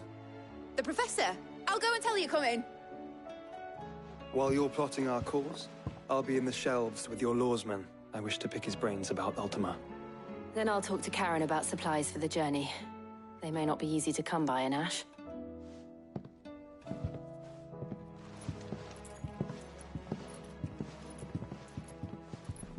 Your brother's body won't take much more of this recklessness. You know that, don't you? I do.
Clive. I was just about to send for you.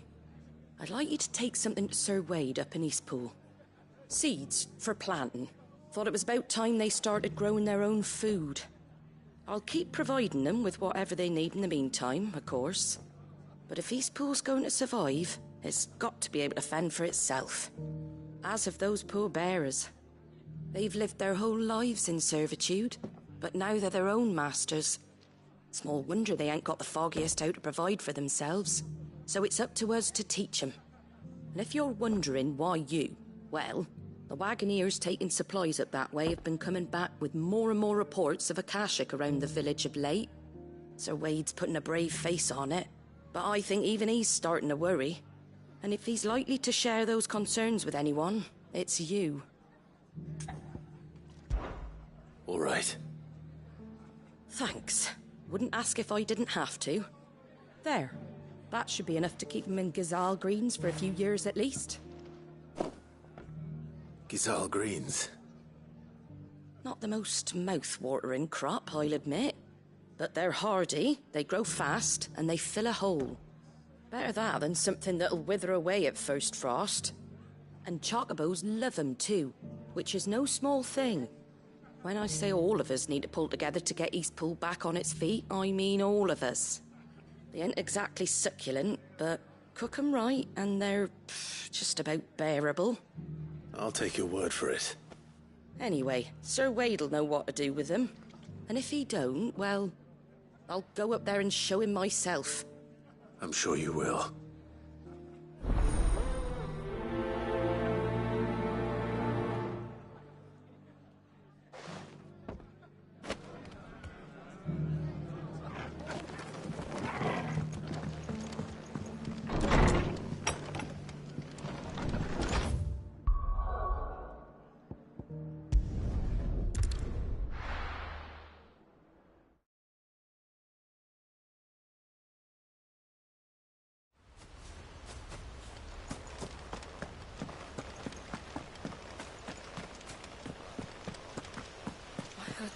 Saying you're supposed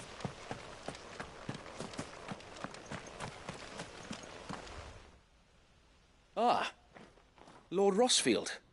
What brings you to Eastpool? A delivery from Martha.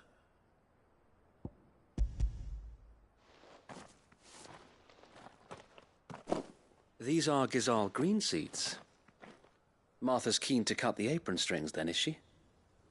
I jest, of course. You see, I had thought we might be able to revive the old wheat fields, but they'd long since gone to seed, only without the seeds. Martha was hoping you might be able to show the bearers how to plant and tend these, so that they'll be able to fend for themselves. That's not a bad idea. These bearers had only recently escaped their bonds before we brought them here. They know little of freedom, of providing for themselves and their loved ones. Unless we teach them how to live like free men, I fear that all we have achieved in bringing them here is to exchange one master for another. Not that myself and the Guardians have been the best example to them so far, subsisting almost entirely on Martha's charity as we do. It's about time we all started to provide for ourselves, bearers and Guardians alike. Unfortunately, we've been a little too busy of late to focus on much besides bolstering our defenses. There have been alarming reports of... The Horde is closing in. They're coming, Sir Wade, all of them. Time it all. I thought we'd have more time. Gather the men in the square. Send to the rest for reinforcements. Yes, Sir Wade. The Horde. Akashic, a veritable legion of them. They've been seen prowling around the northern reaches for a while now. We don't have the numbers to hold back a swarm that size. I had hoped to build a perimeter wall so that myself and the Guardians might be able to defend the village, but... Now you're out of time. Precisely. If reinforcements from the rest arrive before they do, we may just scrape through, but I fear that's rather an enormous if. What if you could call on reinforcements from Eastpool? You mean the bearers? We brought them here so they might live, not die, fighting for their lives. So wait. You said you lack men to defend the village. Are the bearers not men? Do they not wish to see Eastpool saved? Though they may not be trained soldiers like your guardians, what help they are able to offer could still prove the difference between victory and defeat. You're right, my lord. I will appeal to them.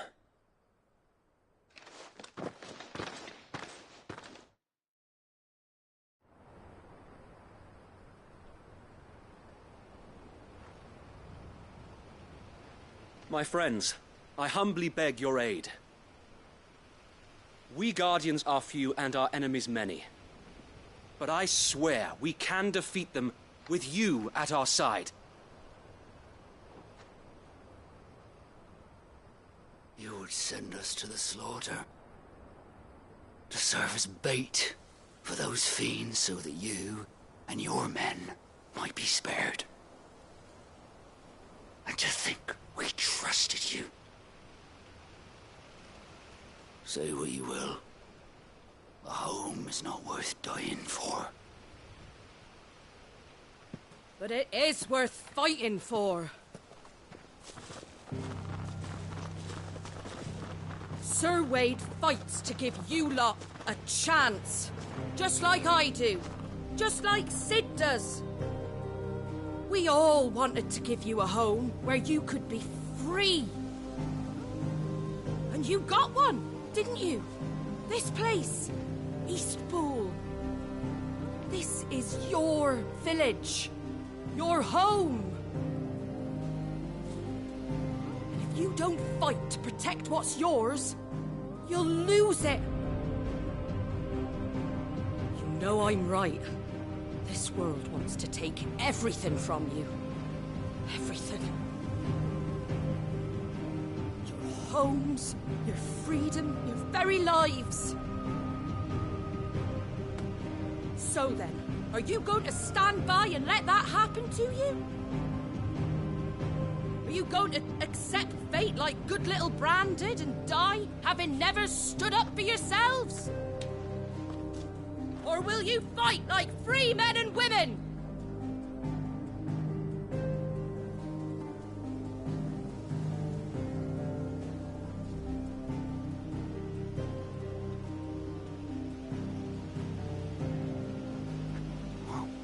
What do you do? All right. Give me a sword. I never dreamt I'd have a home of my own. And now that I have, I don't want to lose it. I will protect what's mine, or die trying. We all will. Free men and women, fighting together.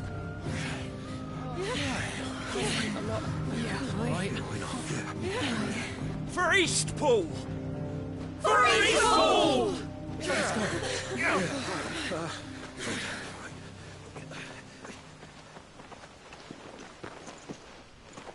Thank you, Martha. Don't mention it.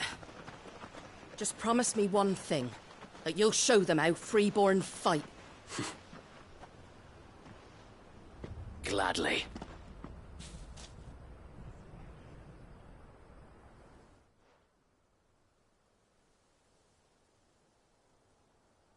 Well, if it was numbers you were lacking, you certainly won't be now. Thanks to you. Me? Oh, I just love the sound of my own voice. Lord Rossfield, my lady, we're ready. So what's the plan of action? We'll divide our forces into several small detachments, each made up of guardians, bearers, and guards from the rest. These will position themselves at strategic points around the village. Upon engaging with the Akashic, each detachment will keep the creatures occupied as best they can, steadily retreating all the while. You're going to lure them into the village? I am. We will have neither the time nor the resources to treat the wounded, so injuries must be avoided at all costs. Instead, we will focus purely on defense at first. By coordinating our withdrawal through the use of messengers drawn from among the bearers, we will aim to have the swarm converge at a point of our choosing. With luck, that point will be the village square, the perfect place for our most able warriors to surround them and fall upon them, and for you and I to finish them off. A sound plan, but one that'll require a leader with a cool head and strong nerves to coordinate the retreat. I'd say you have both in abundance, Sir Wade, but you'll be needed. Please, leave the last of the fighting to me. Ha! And let you have all the glory? Sir Wade! They're here! Then you know what you must do. We work together, everyone playing their part, each shielding the other that no man might fall, that Eastpool might live on. For Rosaria! For Rosaria! We've no time to argue, my lord. I'll do as you ask. And I will do as you ask. Suppose we'd better do our bit too, then, eh? Right you are, Martha.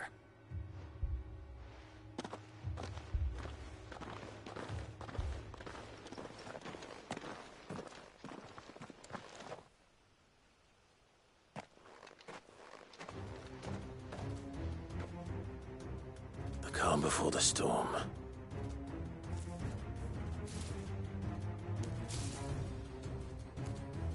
And here it comes. I will not let this village fall.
It's over!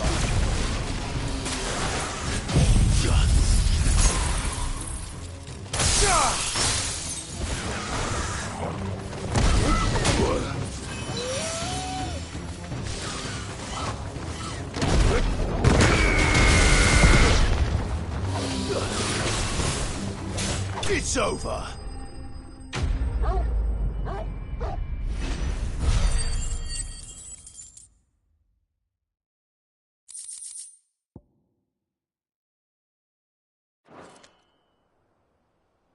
Looks like that's the last of them. Lord Rossfield! Change of plan! What is it? Owl from the rest. An Akashic curl's been sighted on Rhiannon's ride and is headed in their direction. Well, the better half of her guard is here. So Wade, how many Akashic remain in Eastpool? Hard to say. My men are still facing some resistance, but I think the worst is behind us. I could order a detachment or two to fall back and... No. Let them finish the job. You stay here too, Sir Wade. Your men need you. I'll go after the curl. Join me only when Eastpool is won. If you're sure, my lord. May the Founder protect you.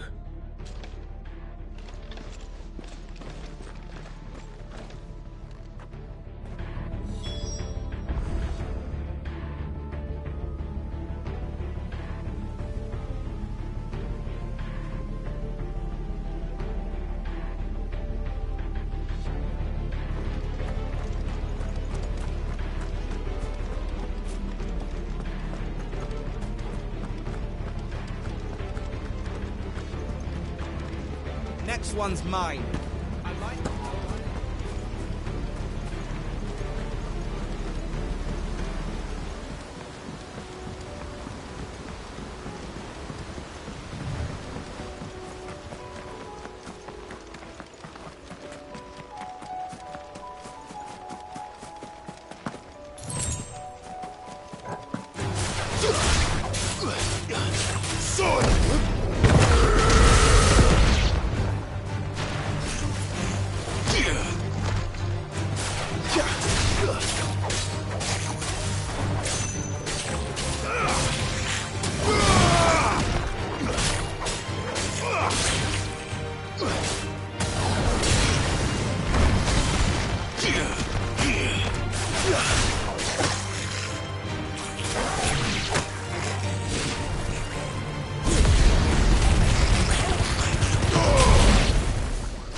With me, Toggle.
All right.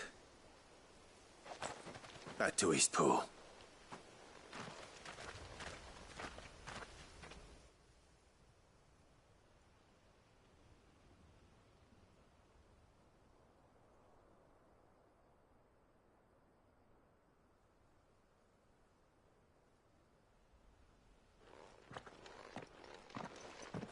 Lord Rossfield, the Curl, is it?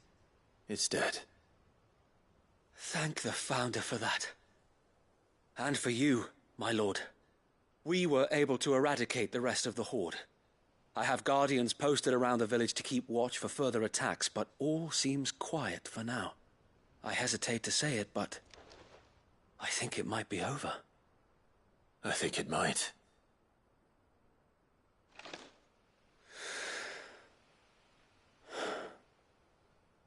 We did it. We saved Eastpool.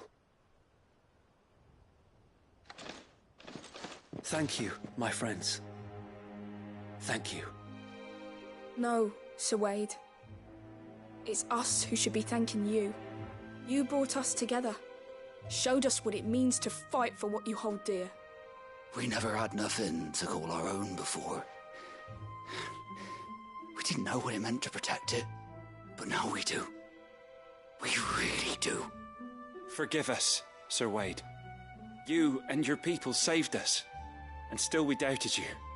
But there's no doubt in my mind anymore. We're free men now, so we have to start acting like it. We have to fight to protect what's ours, to protect Eastpool. And we shall.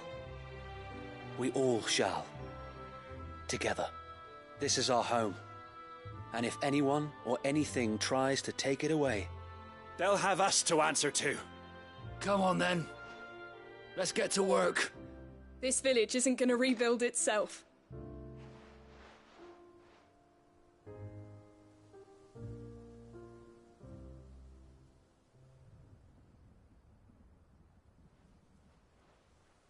They're not slaves anymore. No.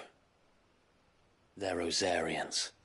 Your father took pity on the bearer's plight, and I believe if he were still with us today, this is what he would have wanted.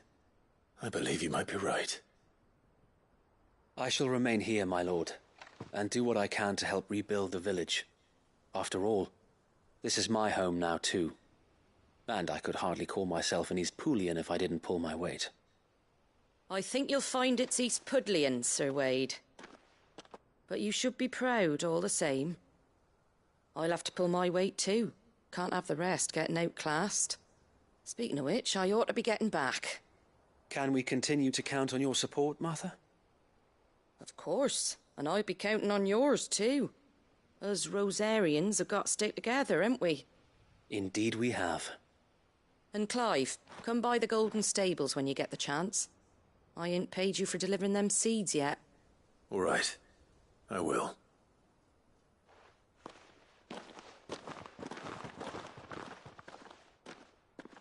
Lord Rossfield, do you remember our very first mission together? Clearing the goblins from the Stillwind marshes? How could I forget?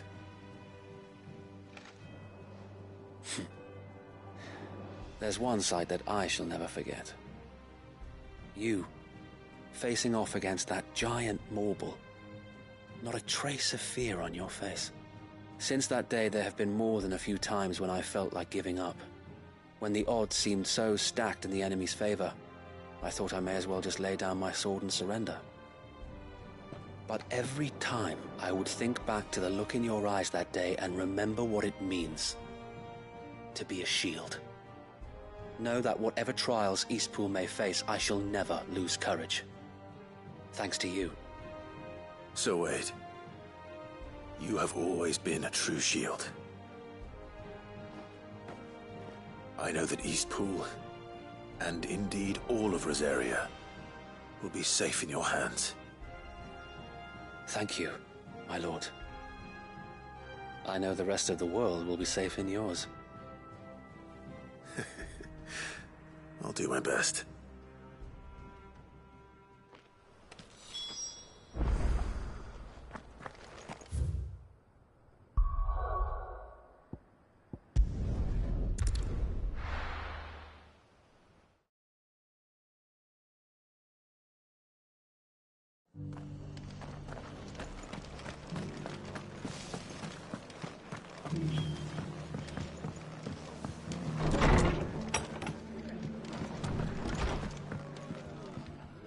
The hero returns.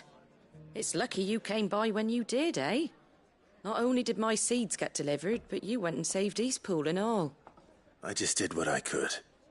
And it's only right that you get rewarded for it. Take it before I change my mind.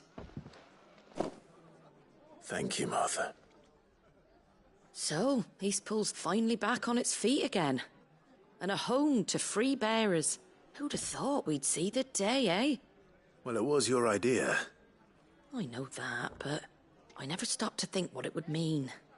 Bearers in charge of themselves, thinking for themselves, working for themselves. Like your hideaway, but not even hidden away. Though I suppose the rest ain't much different nowadays. You know, bearers living free like that reminds me of when I first met Sid. Loath as I am to recall that particular day. I take it you didn't always see eye to eye. What happened? Well, if you really want to know, I started doing what I do long before I met Sid. In fact, that's how I met him. Or at least how he came to meet me. He showed up at the stables one day, asking questions about who'd been buying up bearers. Founder knows what he thought I was doing with them. Running a hunt, poking around in their innards. Something awful, anyway. Me, I thought he was a new constable. Thought the game was up. But somehow we both managed to work out what each other was about. And before I knew it, the cheeky arse was rattling on at me about how I was doing it all wrong. After all my hard work. Told me I was giving them relief, but not freedom. That my bearers were still dying as slaves. Got right under my skin, it did. Told him if he didn't like it, he could bugger off and report me to the garrison. And do you know what he did? He smiled. And then he laughed. And then I did the same. We made a pact that day. That whenever one of us was in need, the other would always be there for him. And you were? Well, we both wanted the same thing. To make life better for bearers. Just like your dad. Do you know I was born right around the time Elwyn became Archduke? Growing up, I saw how he tried to change things. He certainly didn't lack for ambition, that one. Indeed. But the loftier one's ambitions, the harder they are to achieve. Which is why those of us who follow in their footsteps need to finish what people like Sid and my father started. Suppose you're right, aye. And if we don't manage it, there's always them who come after us. Good thing we've got a few half-decent sorts waiting in the wings, eh? It's almost enough to give you a little bit of hope. Just a little. Anyway, enough nattering. Better get back to work. Let's see about making everyone some dinner, shall we? The least the folks who saved Eastpool deserve is a hot meal. And you and me ain't gonna save the world on an empty stomach neither. That sounds like a wonderful idea.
Finished.